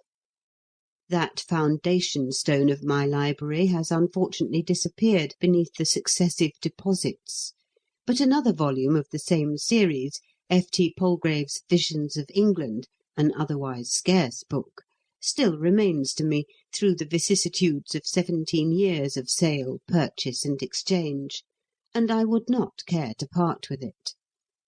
I have over 200 volumes of that inestimable and incomparable series, the Temple Classics, besides several hundred assorted volumes of various other series. And when I heard of the new Everyman's Library, projected by that benefactor of bookmen, Mr. J. M. Dent, my first impassioned act was to sit down and write a postcard to my bookseller ordering George Finley's The Byzantine Empire, a work which has waited 60 years for popular recognition. So that I cannot be said to be really antagonistic to cheap reprints. Strong in this consciousness, I beg to state that cheap and handy reprints are all very well in their way, which is a manner of saying that they are not the alpha and omega of bookishness. By expending £20 yearly during the next 5 years, a man might collect, in cheap and handy reprints, all that was worth having in classic English literature. But I, for one, would not be willing to regard such a library as a real library. I would regard it as only a cheap edition of a library. There would be something about it that would arouse in me a certain benevolent disdain, even though every volume was well printed on good paper and inoffensively bound. Why? Well, although it is my profession in life to say what I feel in plain words, I do not know that in this connection I can say what I feel in plain words. I have to rely on a sympathetic comprehension of my attitude in the bookish breasts of my readers. In the first place, I have an instinctive antipathy to a series. I do not want the Golden Legend and the Essays of Elia uniformed alike in a regiment of books. It makes me think of conscription and barracks. Even the noblest series of reprints ever planned, not at all cheap either, nor heterogeneous in matter, the Tudor translations, faintly annoys me in the mass. Its appearances in a series seems to me to rob a book of something very delicate and subtle in the aroma of its individuality, something which, it being inexplicable, I will not try to explain. In the second place, most cheap and handy reprints are small in size. They may be typographically excellent, with large type and opaque paper. They may be convenient to handle. They may be surpassingly suitable for the pocket, and the very thing for travel. They may save precious space where shelf room is limited. But they are small in size. And there is, as regards most literature, a distinct moral value in size. Do I carry my audience with me? I hope so. Let Paradise Lost be so produced that you can put it in your waistcoat pocket, and it is no more Paradise Lost. Milton needs a solid octavo form, with stoutish paper and long primer type. I have Walpole's Letters in Newnes's thin paper Classics, a marvellous volume of near 900 pages, with a portrait and a good index and a beautiful binding, for 3 and 6, and I am exceedingly indebted to Messrs. Newnes for creating that volume. It was sheer genius on their part to do so. I get charming sensations from it. but sensations not so charming as I should get from Mrs. Paget Toynbee's many-volumed and grandiose edition, even aside from Mrs. Toynbee's erudite notes and the extra letters which she has been able to print. The same letter in Mrs. Toynbee's edition would have a higher aesthetic and moral value for me than in the editionlet of Messrs. Nunes. The one cheap series which satisfies my desire for size is Macmillan's Library of English Classics, in which I have the travels of that mythical personage, Sir John Mandeville. But it is only in paying for it that you know this edition to be cheap, for it measures 9 inches by 6 inches by 2 inches. And in the third place, when one buys series, one only partially chooses one's books. They are mainly chosen for one by the publisher. And even if they are not chosen for one by the publisher, they are suggested to one by the publisher. Not so does the genuine bookman form his library. The genuine bookman begins by having specific desires. His study of authorities gives him a demand, and the demand forces him to find the supply. He does not let the supply create the demand. Such a state of affairs would be almost humiliating, almost like the parvenu who calls in the wholesale furnisher and decorator to provide him with a home. A library must be, primarily, the expression of the owner's personality. Let me assert again that I am strongly in favour of cheap series of reprints. Their influence, though not the very finest, is indisputably good. They are as great a boon as cheap bread. They are indispensable where money or space is limited, and in travelling. They decidedly help to educate a taste for books that are neither cheap nor handy, and the most luxurious collectors may not afford to ignore them entirely. But they have their limitations, their disadvantages. They cannot form the backbone of a proper library. They make, however, admirable embroidery to a library. My own would look rather plain if it was stripped of them. The philosophy of book buying. For some considerable time I have been living, as regards books, with the minimum of comfort and decency, with, in fact, the bare necessaries of life, such necessaries being, in my case, sundry dictionaries, Boswell, an atlas, Wordsworth, an encyclopaedia, Shakespeare, Whitaker, some de Maupassant, a poetical anthology, Verlaine, Baudelaire, a natural history of my native county, an old directory of my native town, Sir Thomas Browne, Poe, Walpole's letters, and a book of memoirs that I will not name. A curious list, you will say. Well, never mind. We do not all care to eat beefsteak and chipped potatoes off an oak table, with a foaming quart to the right hand. We have our idiosyncrasies.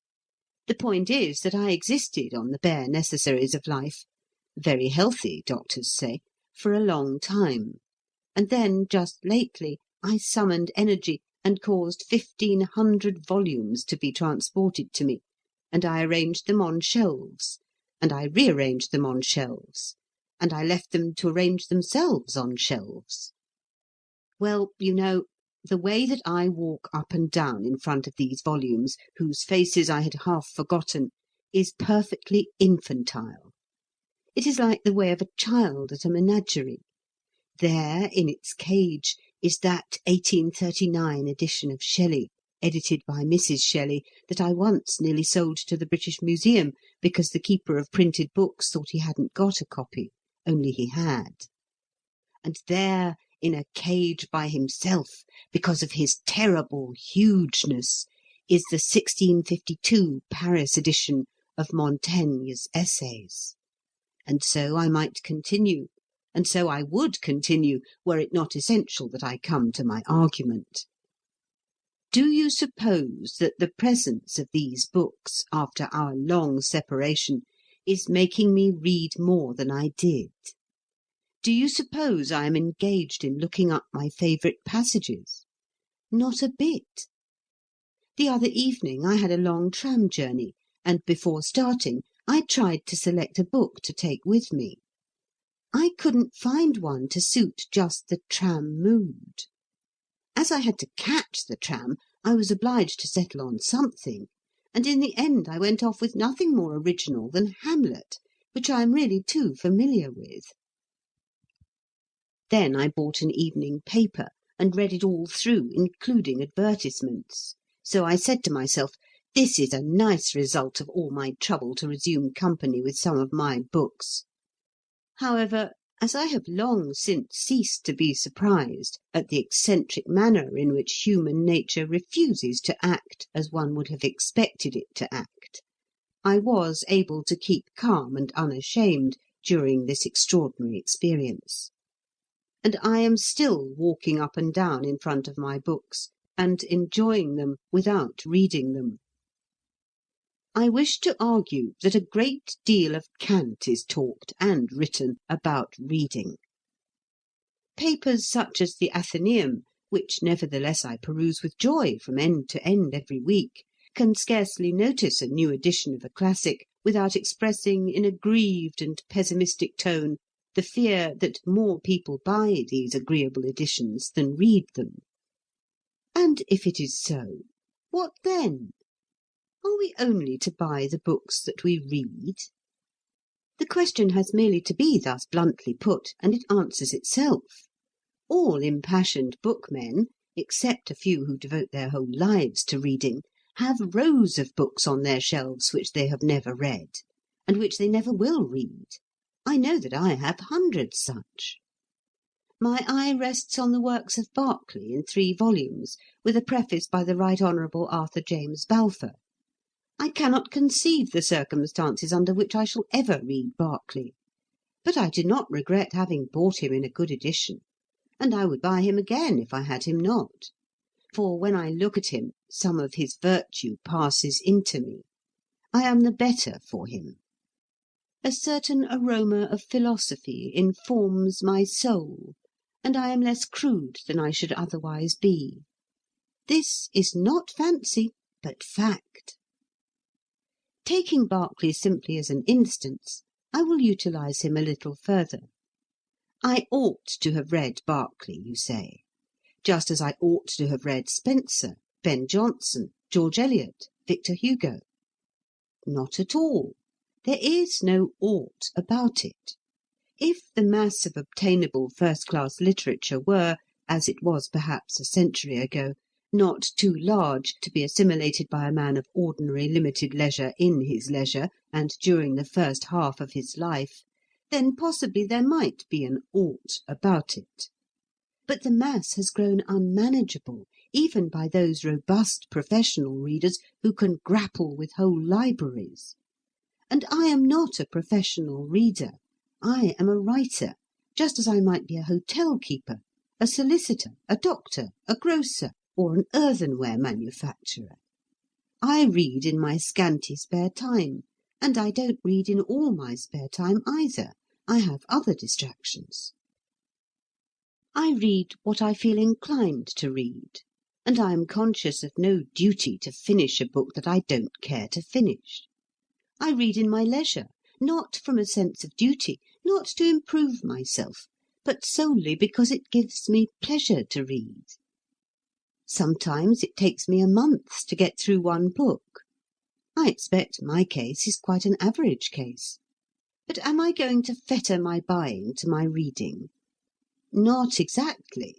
I want to have lots of books on my shelves because I know they are good, because I know they would amuse me, because I like to look at them, and because one day I might have a caprice to read them. Berkeley, even thy turn may come. In short, I want them because I want them.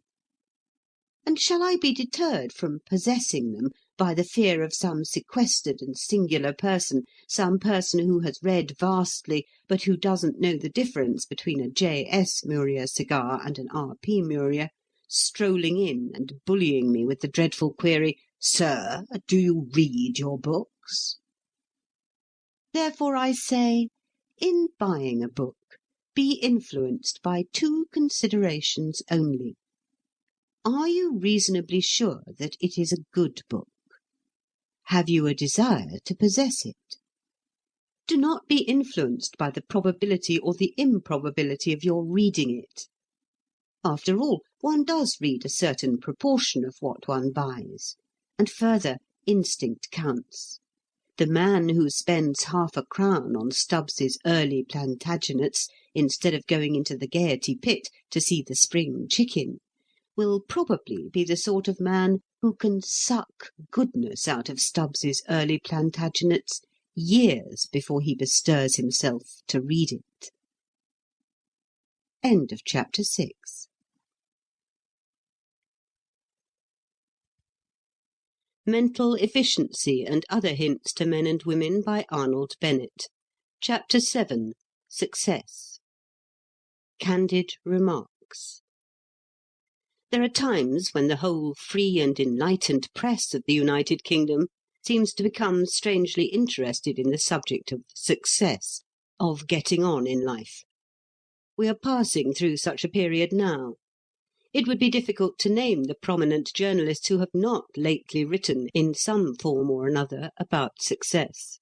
Most singular phenomenon of all, Dr. Emil Reich has left Plato, Duchesses, and Claridge's Hotel in order to instruct the million readers of a morning paper in the principles of success. What the million readers thought of the doctor's stirring and strenuous sentences I will not imagine, but I know what I thought as a plain man. After taking due cognizance of his airy play with the constants and variables of success, after watching him treat energetics, his wonderful new name for the science of success, as though because he had made it end in ix it resembled mathematics, I thought that the sublime and venerable art of mystification could no further go. If my fellow pilgrim through this vale of woe, the average young man who arrives at Waterloo at 9:40 every morning with a cigarette in his mouth and a second-class season over his heart, and vague aspirations in his soul, was half as mystified as I was, he has probably ere this decided that the science of success has all the disadvantages of algebra without any of the advantages of cricket, and that he may as well leave it alone, lest evil should befall him. On the off chance that he has come as yet to no decision about the science of success, I am determined to deal with the subject in a disturbingly candid manner. I feel that it is as dangerous to tell the truth about success as it is to tell the truth about the United States. But being thoroughly accustomed to the whistle of bullets round my head, I will nevertheless try. Most writers on success are, through sheer goodness of heart, wickedly disingenuous. For the basis of their argument is that nearly anyone who gives his mind to it can achieve success. This is, to put it briefly, untrue. The very central idea of success is separation from the multitude of plain men. It is perhaps the only idea common to all the various sorts of success, differentiation from the crowd. To address the population at large and tell it how to separate itself from itself is merely silly. I am now, of course, using the word success in its ordinary sense. If human nature were more perfect than it is, success in life would mean an intimate knowledge of oneself and the achievement of a philosophic inward calm, and such a goal might well be reached by the majority of mortals. But to us success signifies something else. It may be divided into 4 branches. 1. Distinction in pure or applied science. This is the least gross of all forms of success as we regard it, for it frequently implies poverty, and it does not by any means always imply fame. 2. Distinction in the arts. Fame and adulation are usually implied in this, though they do not commonly bring riches with them. 3. Direct influence and power over the material lives of other men, that is to say, distinction in politics, national or local. 4. Success in amassing money. This last is the commonest and easiest. Most forms of success will fall under one of these heads. Are they possible to that renowned and much flattered person, the man in the street? They are not, and well you know it, all you professors of the science of success. Only a small minority of us can even become rich. Happily, while it is true that success in its common acceptation is by its very essence impossible to the majority, there is an accompanying truth which adjusts the balance, to wit, that the majority do not desire success. This may seem a bold saying, but it is in accordance with the facts. Conceive the man in the street suddenly, by some miracle, invested with political power, and, of course, under the obligation to use it. He would be so upset, worried, wearied, and exasperated at the end of a week that he would be ready to give the eyes out of his head in order to get rid of it. As for success in science or in art, the average person's interest in such matters is so slight compared with that of the man of science or the artist that he cannot be said to have an interest in them. And supposing that distinction in them were thrust upon him, he would rapidly lose that distinction by simple indifference and neglect. The average person certainly wants some money, and the average person does not usually rest until he has got as much as is needed for the satisfaction of his instinctive needs. He will move the heaven and earth of his environment to earn sufficient money for marriage in the station to which he has been accustomed, and precisely at that point his genuine desire for money will cease to be active. The average man has this in common with the most exceptional genius, that his career in its main contours is governed by his instincts. The average man flourishes and finds his ease in an atmosphere of peaceful routine. Men destined for success flourish and find their ease in an atmosphere of collision and disturbance. The two temperaments are diverse. Naturally, the average man dreams vaguely upon occasion. He dreams how nice it would be to be famous and rich. We all dream vaguely upon such things. But to dream vaguely is not to desire. I often tell myself that I would give anything to be the equal of Cinquevalli, the juggler, or to be the captain of the largest Atlantic liner. But the reflective part of me tells me that my yearning to emulate these astonishing personages is not a genuine desire, and that its realization would not increase my happiness. To obtain a passably true notion of what happens to the mass of mankind in its progress from the cradle to the grave, one must not attempt to survey a whole nation, nor even a great metropolis, nor even a very big city like Manchester or Liverpool. These panoramas are so immense and confusing that they defeat the observing eye. It is better to take a small town of, say, 20 or 30,000 inhabitants, such a town as most of us know more or less intimately. The extremely few individuals whose instincts mark them out to take part in the struggle for success can be identified at once. For the first thing they do is to leave the town. The air of the town is not bracing enough for them. Their nostrils dilate for something keener. Those who are left form a microcosm which is representative enough of the world at large. Between the ages of 30 and 40 they begin to sort themselves out. In their own sphere they take their places. A dozen or so politicians form the town council and rule the town. Half a dozen businessmen stand for the town's commercial activity and its wealth. A few others teach science and art, or are locally known as botanists, geologists, amateurs of music, or amateurs of some other art. These are the distinguished, and it will be perceived that they cannot be more numerous than they are. What of the rest? Have they struggled for success and been beaten? Not they. Do they, as they grow old, resemble disappointed men? Not they.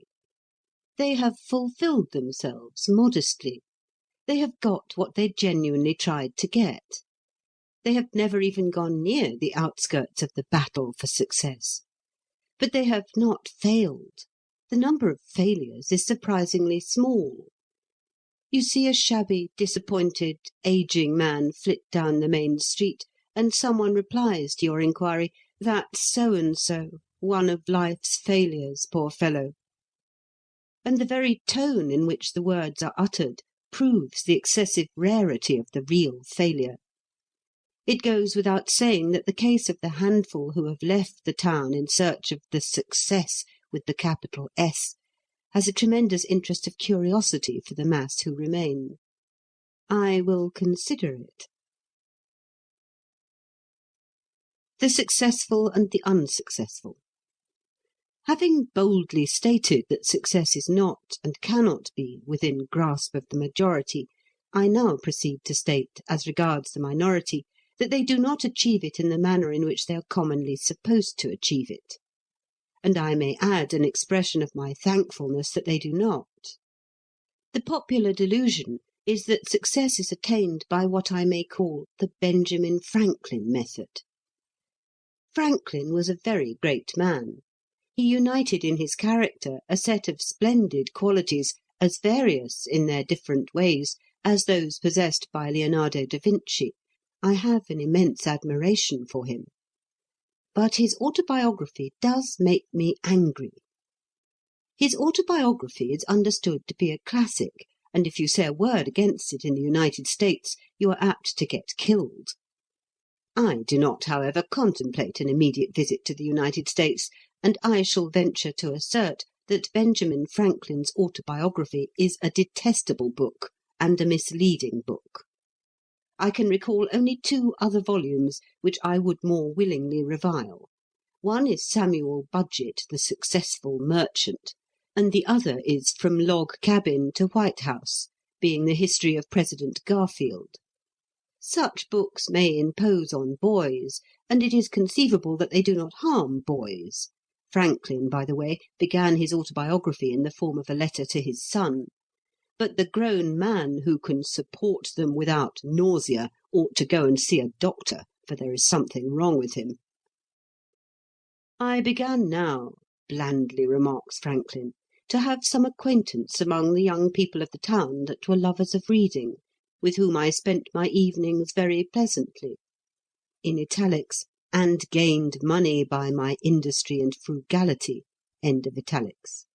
Or again, quote, "It was about this time I conceived the bold and arduous project of arriving at moral perfection. I made a little book in which I allotted a page for each of the virtues. I ruled each page with red ink, so as to have 7 columns, one for each day of the week. I crossed these columns with 13 red lines, marking the beginning of each line with the first letter of one of the virtues, on which line, and in its proper column, I might mark by a little black spot every fault I found upon examination to have been committed respecting that virtue upon that day." End quote. Shade of Franklin, where'er thou art, this is really a little bit stiff. A man may be excused even such infamies of priggishness, but truly he ought not to go and write them down, especially to his son. And why the detail about red ink? If Franklin's son was not driven to evil courses by the perusal of that monstrous autobiography, he must have been a man almost as astounding as his father. Now, Franklin could only have written his immortal classic from one of 3 motives. 1, sheer conceit. He was a prig, but he was not conceited. 2, a desire that others should profit by his mistakes. He never made any mistakes. Now and again he emphasizes some trifling error, but that is only his fun. 3, a desire that others should profit by the recital of his virtuous sagacity to reach a similar success. The last was undoubtedly his principal motive. Honest fellow who happened to be a genius. But the point is that his success was in no way the result of his virtuous sagacity. I would go further and say that his dreadful virtuous sagacity often hindered his success. No one is a worse guide to success than your typical successful man. He seldom understands the reasons of his own success, and when he is asked by a popular magazine to give his experiences for the benefit of the youth of a whole nation, it is impossible for him to be natural and sincere. He knows the kind of thing that is expected from him, and if he didn't come to London with half a crown in his pocket, he probably did something equally silly, and he puts that down, and the note of the article or interview is struck, and good-bye to genuine truth. There recently appeared in a daily paper an autobiographic didactic article by one of the world's richest men, which was the most inadequate article of the sort that I have ever come across. Successful men forget so much of their lives. Moreover, nothing is easier than to explain an accomplished fact in a nice, agreeable, conventional way. The entire business of success is a gigantic tacit conspiracy on the part of the minority to deceive the majority. Are successful men more industrious, frugal, and intelligent than men who are not successful?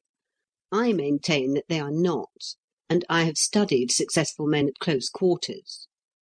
One of the commonest characteristics of the successful man is his idleness, his immense capacity for wasting time.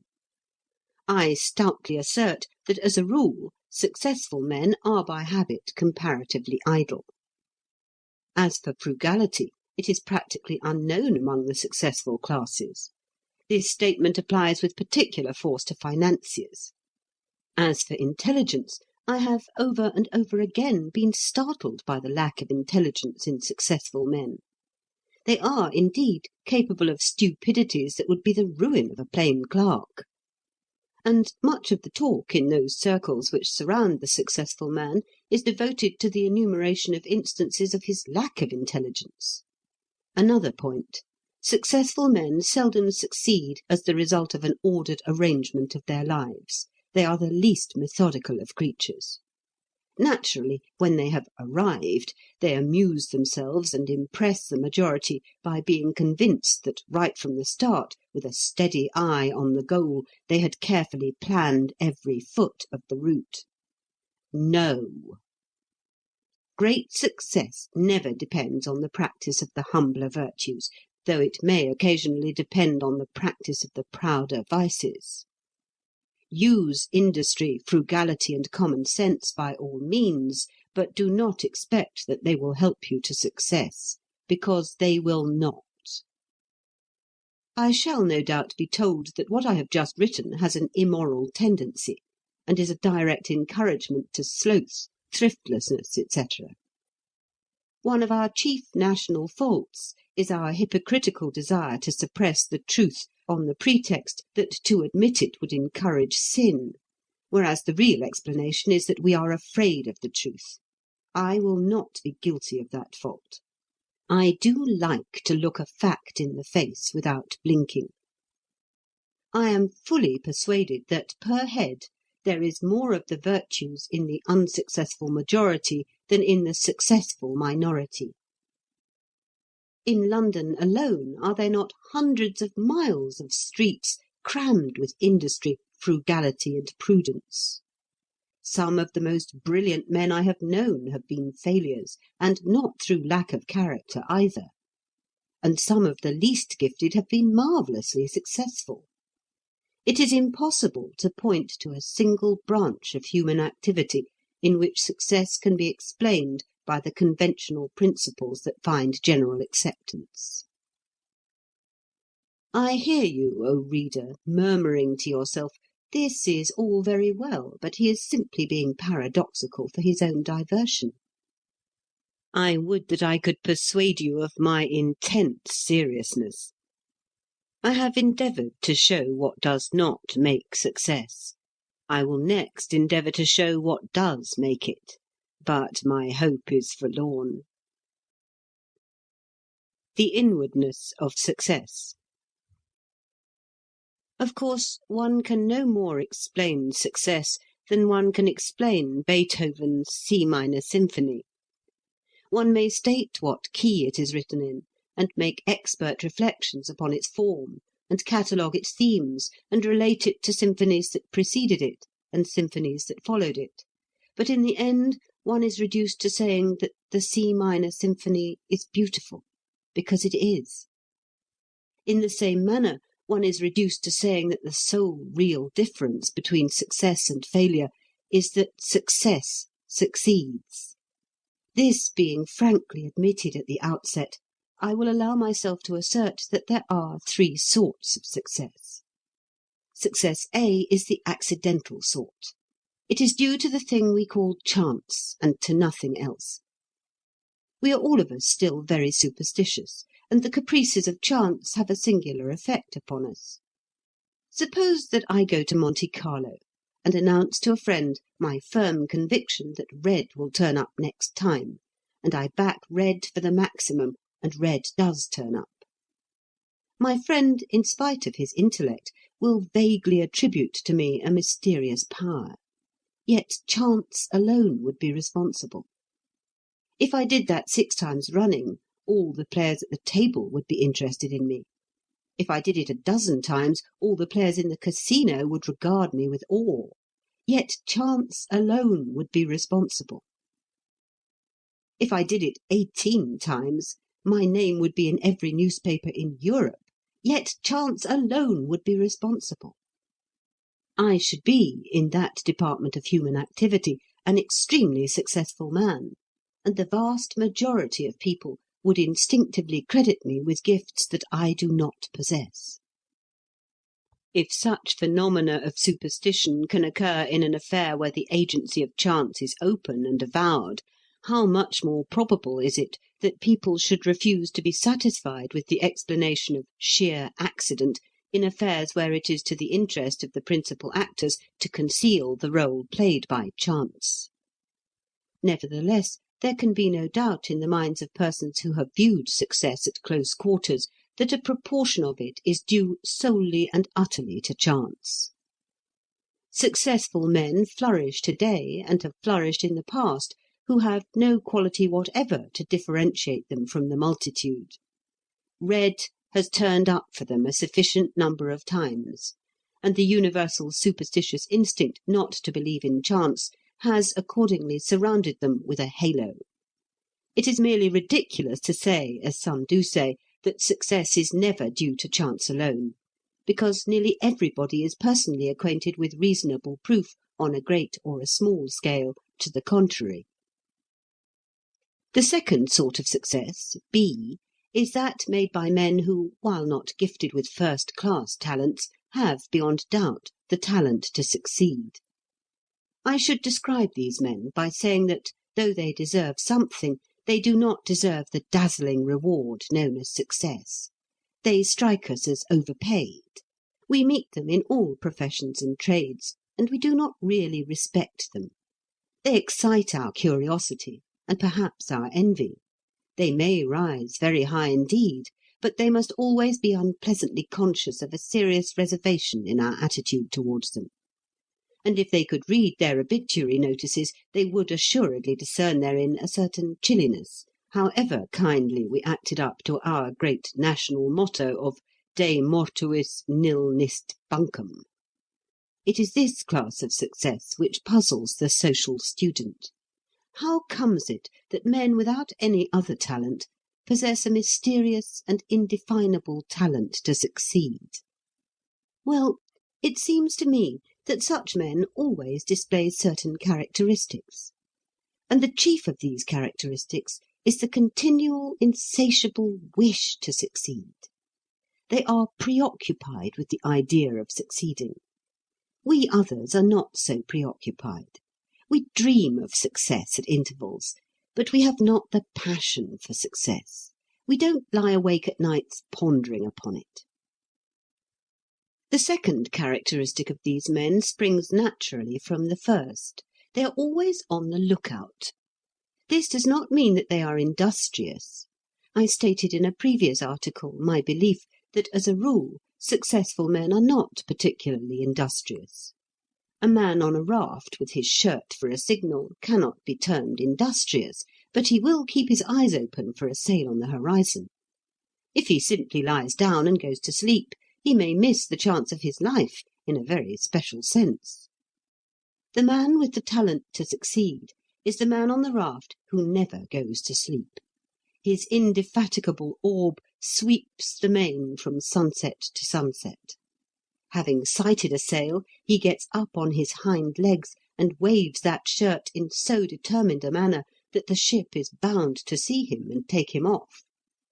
Occasionally he plunges into the sea, risking sharks and other perils. If he doesn't get there, we hear nothing of him. If he does, some person will ultimately multiply by 10 the number of sharks that he braved. That person is called a biographer. Let me drop the metaphor. Another characteristic of these men is that they seem to have the exact contrary of what is known as common sense. They will become enamoured of some enterprise which infallibly impresses the average common sense person as a mad and hopeless enterprise. The average common sense person will demolish the hopes of that enterprise by incontrovertible argument. He will point out that it is foolish on the face of it, that it has never been attempted before, and that it responds to no need of humanity. He will say to himself, "This fellow with his precious enterprise has a twist in his brain. He can't reply to my arguments, and yet he obstinately persists in going on." And the man destined to success does go on. Perhaps the enterprise fails. It often fails. And then the average common sense person expends much breath in "I told you so's." But the man continues to be on the lookout. His thirst is unassuaged. His taste for enterprises foredoomed to failure is incurable. And one day some enterprise foredoomed to failure develops into a success. We all hear of it. We all open our mouths and gape. Of the failures we have heard nothing. Once the man has achieved success, the thing becomes a habit with him. The difference between a success and a failure is often so slight that a reputation for succeeding will ensure success, and a reputation for failing will ensure failure.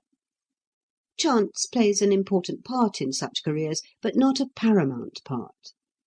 One can only say that it is more useful to have luck at the beginning than later on. These men of success generally have pliable temperaments. They are not frequently unmoral, but they regard a conscience as a good servant and a bad master. They live in an atmosphere of compromise. There remains class C of success, the class of sheer high merit. I am not a pessimist, nor am I an optimist. I try to arrive at the truth, and I should say that in putting success C at 10% of the sum total of all successes, I am being generous to class C. Not that I believe that vast quantities of merit go unappreciated. My reason for giving to class C only a modest share is the fact that there is so little sheer high merit. And does it not stand to reason that high merit must be very exceptional? This sort of success needs no explanation, no accounting for. It is the justification of our singular belief in the principle of the triumph of justice. And it is among natural phenomena perhaps the only justification that can be advanced for that belief. And certainly, when we behold the spectacle of genuine, distinguished merit gaining, without undue delay and without the sacrifice of dignity or of conscience, the applause of the kind-hearted but obtuse and insensible majority of the human race, we have fair reason to hug ourselves. End of chapter 7.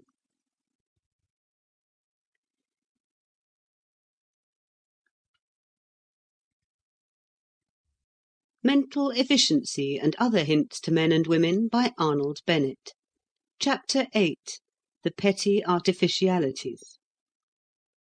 The phrase petty artificialities, employed by one of the correspondents in the great simple life argument, has stuck in my mind, although I gave it a plain intimation that it was no longer wanted there.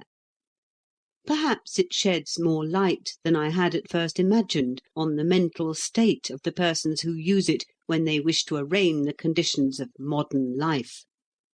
A vituperative epithet is capable of making a big show. Artificialities is a sufficiently scornful word, but when you add petty, you somehow give the quietus to the pretensions of modern life. Modern life had better hide its diminished head after that. Modern life is settled and done for, in the opinion of those who have thrown the dart. Only it isn't done for really, you know. Petty, after all, means nothing in that connection. Are there, then, artificialities which are not petty, which are noble, large, and grand? Petty means merely that the users of the word are just a little cross and out of temper. What they think they object to is artificialities of any kind, and so to get rid of their spleen they refer to petty artificialities. The device is a common one, and as brilliant as it is futile. Rude adjectives are like blank cartridge. They impress a vain people, including the birds of the air, but they do no execution. At the same time, let me admit that I deeply sympathize with the irritated users of the impolite phrase petty artificialities. For it does at any rate show a divine discontent. It does prove a high dissatisfaction with conditions which at best are not the final expression of the eternal purpose. It does make for a sort of crude and churlish righteousness. I well know that feeling which induces one to spit out savagely the phrase petty artificialities of modern life. One has it usually either on getting up or on going to bed. What a petty artificial business it is getting up, even for a male. Shaving! Why shave? And then going to a drawer and choosing a necktie. Fancy an immortal soul. Fancy a fragment of the eternal and indestructible energy which exists from everlasting to everlasting, deliberately expending its activity on the choice of a necktie. Why a necktie? Then one goes downstairs and exchanges banal phrases with other immortals. And one can't start breakfast immediately because some sleepy mortal is late. Why babble? Why wait? Why not say straight out, go to the deuce, all of you. Here it's nearly 10 o'clock, and me anxious to begin living the higher life at once, instead of fiddling around in petty artificialities. Shut up, every one of you. Give me my bacon instantly, and let me gobble it down quick and be off. I'm sick of your ceremonies. This would at any rate not be artificial. It would save time. And if a similar policy were strictly applied through the day, one could retire to a well-earned repose in the full assurance that the day had been simplified. The time for living the higher life, the time for pushing forward those vast schemes of self-improvement which we all cherish, would decidedly have been increased. One would not have that maddening feeling which one so frequently does have when the shades of night are falling fast, that the day had been frittered away. And yet, I gravely doubt whether this wholesale massacre of those poor petty artificialities would bring us appreciably nearer the millennium. For there is one thing, and a thing of fundamental importance, which the revolutionists against petty artificialities always fail to appreciate, and that is the necessity and the value of convention. I cannot in a paragraph deal effectively with this most difficult and complex question. I can only point the reader to analogous phenomena in the arts. All the arts are a conventionalization, an ordering of nature. Even in a garden you put the plants in rows, and you subordinate the well-being of one to the general well-being. The sole difference between a garden and the wild woods is a petty artificiality. In writing a sonnet, you actually cramp the profoundest emotional conceptions into a length and a number of lines, and a jingling of like sounds arbitrarily fixed beforehand. Wordsworth's "The world is too much with us" is a solid, horrid mass of petty artificiality.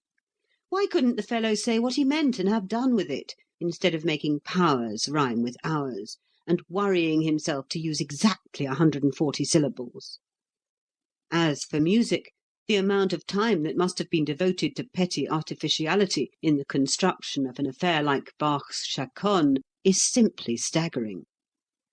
Then look at pictures, absurdly confined in frames, with their ingenious contrasts of light and shade, and mass against mass. Nothing but petty artificiality. In other words, nothing but form. Form, which is the basis of all beauty, whether material or otherwise. Now, what form is in art, conventions, petty artificialities, are in life. Just as you can have too much form in art, so you can have too much convention in life. But no art that is not planned in form is worth consideration. And no life that is not planned in convention can ever be satisfactory. Convention is not the essence of life, but it is the protecting garment and preservative of life. And it is also one very valuable means by which life can express itself. It is largely symbolic, and symbols, while being expressive, are also great time-savers. The despisers of petty artificialities should think of this. Take the striking instance of that pettiest artificiality, leaving cards. Well, searchers after the real, what would you substitute for it? If you dropped it and substituted nothing, the result would tend towards a loosening of the bonds of society, and it would tend towards the diminution of the number of your friends. And if you dropped it and tried to substitute something less artificial and more real, you would accomplish no more than you accomplish with cards. You would inconvenience everybody, and waste a good deal of your own time. I cannot too strongly insist that the basis of convention is a symbolism, primarily meant to display a regard for the feelings of other people. If you do not display a regard for the feelings of other people, you may as well go and live on herbs in the desert. And if you are to display such a regard, you cannot do it more expeditiously, at a smaller outlay of time and brains, than by adopting the code of convention now generally practised. It comes to this, that you cannot have all the advantages of living in the desert while you are living in a society. It would be delightful for you if you could, but you can't. There are two further reasons for the continuance of conventionality, and one is the mysterious but indisputable fact that the full beauty of an activity is never brought out until it is subjected to discipline and strict ordering and nice balancing. A life without petty artificiality would be the life of a tiger in the forest, a beautiful life perhaps, a life of burning bright, but not reaching the highest ideal of beauty. Laws and rules, forms and ceremonies are good in themselves from a merely aesthetic point of view, apart from their social value and necessity. And the other reason is that one cannot always be at the full strain of self-improvement and evolutionary progress, and generally beating the big drum. Human nature will not stand it. There is, if we will only be patient, ample time for the artificial as well as for the real. Those people who think that there isn't ought to return to school and learn arithmetic. Supposing that all petty artificialities were suddenly swept away, and we were able to show our regard and consideration for our fellow creatures by the swift processes of thought alone, we should find ourselves with a terrible lot of time hanging heavy on our hands. We can no more spend all our waking hours in consciously striving towards higher things than we can dine exclusively off jam. What frightful prigs we should become if we had nothing to do but cultivate our noblest faculties! I beg the despisers of artificiality to reflect upon these observations, however incomplete these observations may be, and to consider whether they would be quite content if they got what they are crying out for. End of chapter 8. Recording by Ruth Golding. Mental Efficiency and Other Hints to Men and Women by Arnold Bennett. Chapter 9. The Secret of Content. I have said lightly, apropos of the conclusion arrived at by several correspondents and by myself, that the cry for the simple life was merely a new form of the old cry for happiness, that I would explain what it was that made life worth living for me. The word has gone forth, and I must endeavour to redeem my promise. But I do so with qualms and with diffidence. First, there is the natural instinct against speaking of that which is in the core of one's mind. Second, there is the fear, nearly amounting to certainty, of being misunderstood or not comprehended at all. And third, there is the absurd insufficiency of space. However, for me, spiritual content, I will not use the word happiness, which implies too much, springs essentially from no mental or physical facts. It springs from the spiritual fact that there is something higher in man than the mind, and that that something can control the mind. Call that something the soul or what you will. My sense of security amid the collisions of existence lies in the firm consciousness that just as my body is the servant of my mind, so is my mind the servant of me. An unruly servant, but a servant, and possibly getting less unruly every day.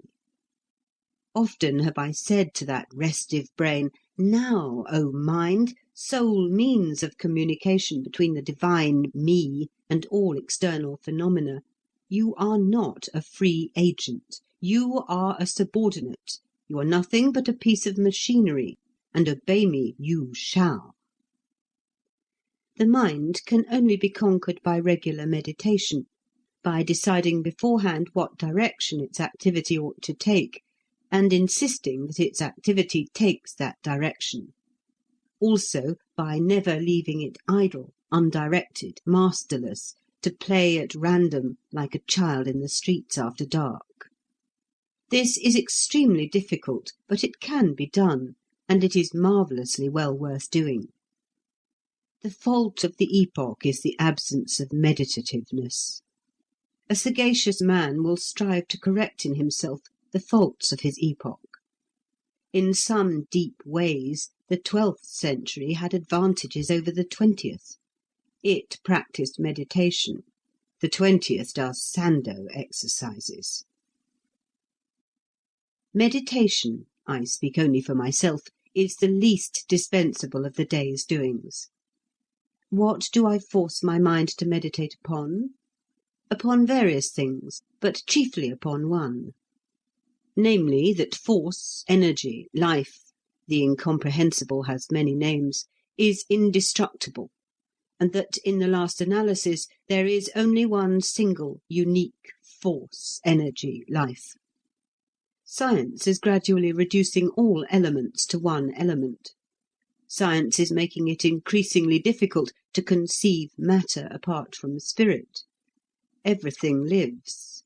Even my razor gets tired.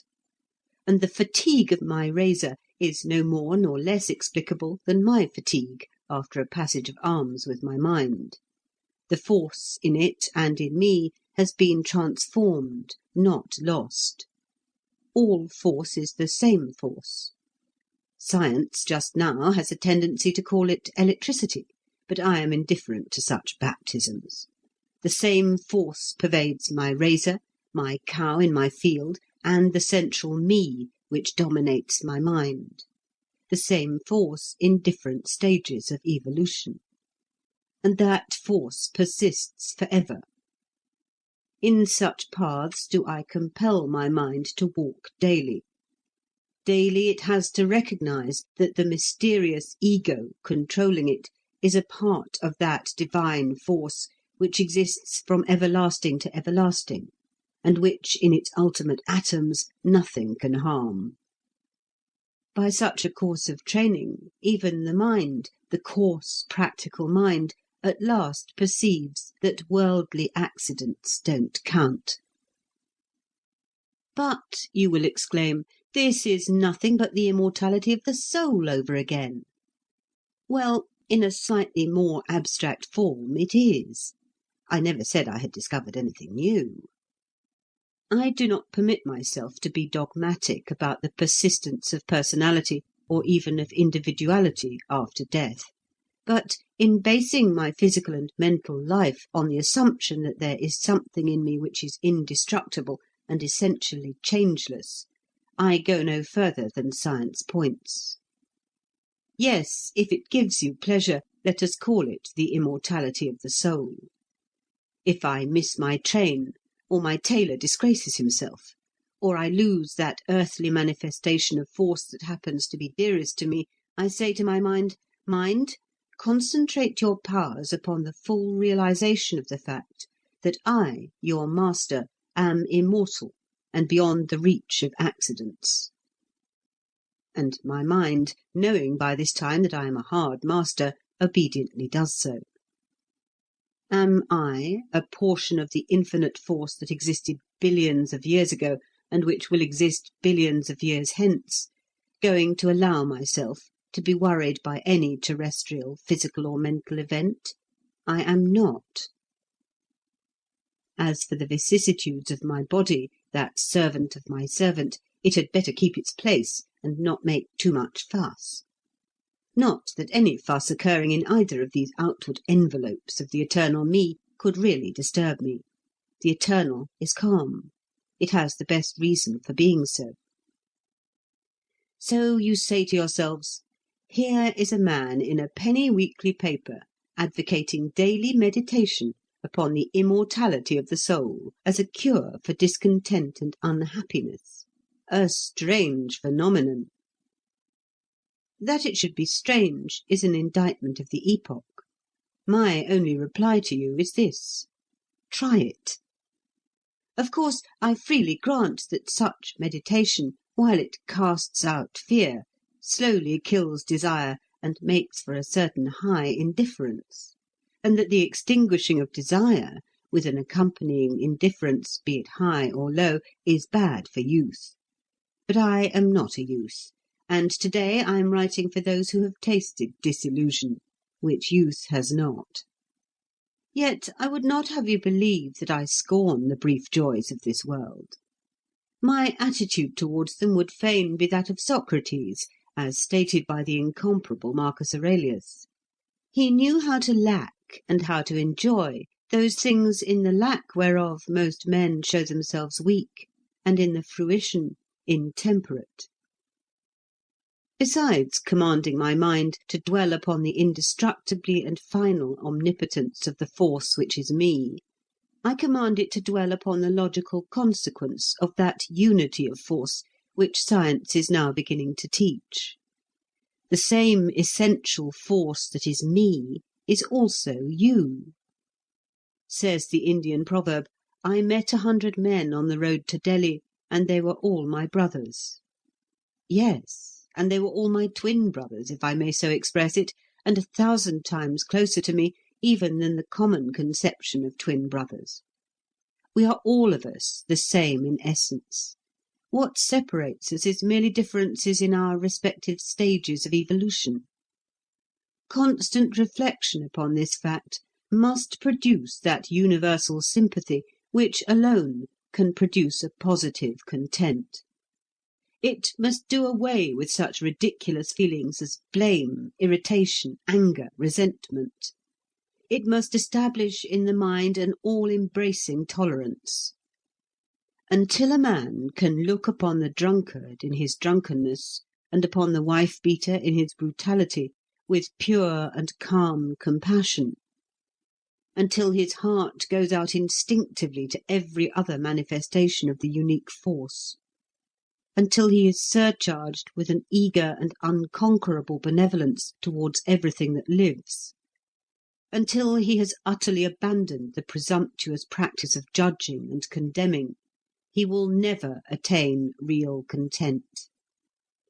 Ah, you exclaim again, he has nothing newer to tell us than that the greatest of these is charity. I have not. It may strike you as excessively funny, but I have discovered nothing newer than that. I merely remind you of it.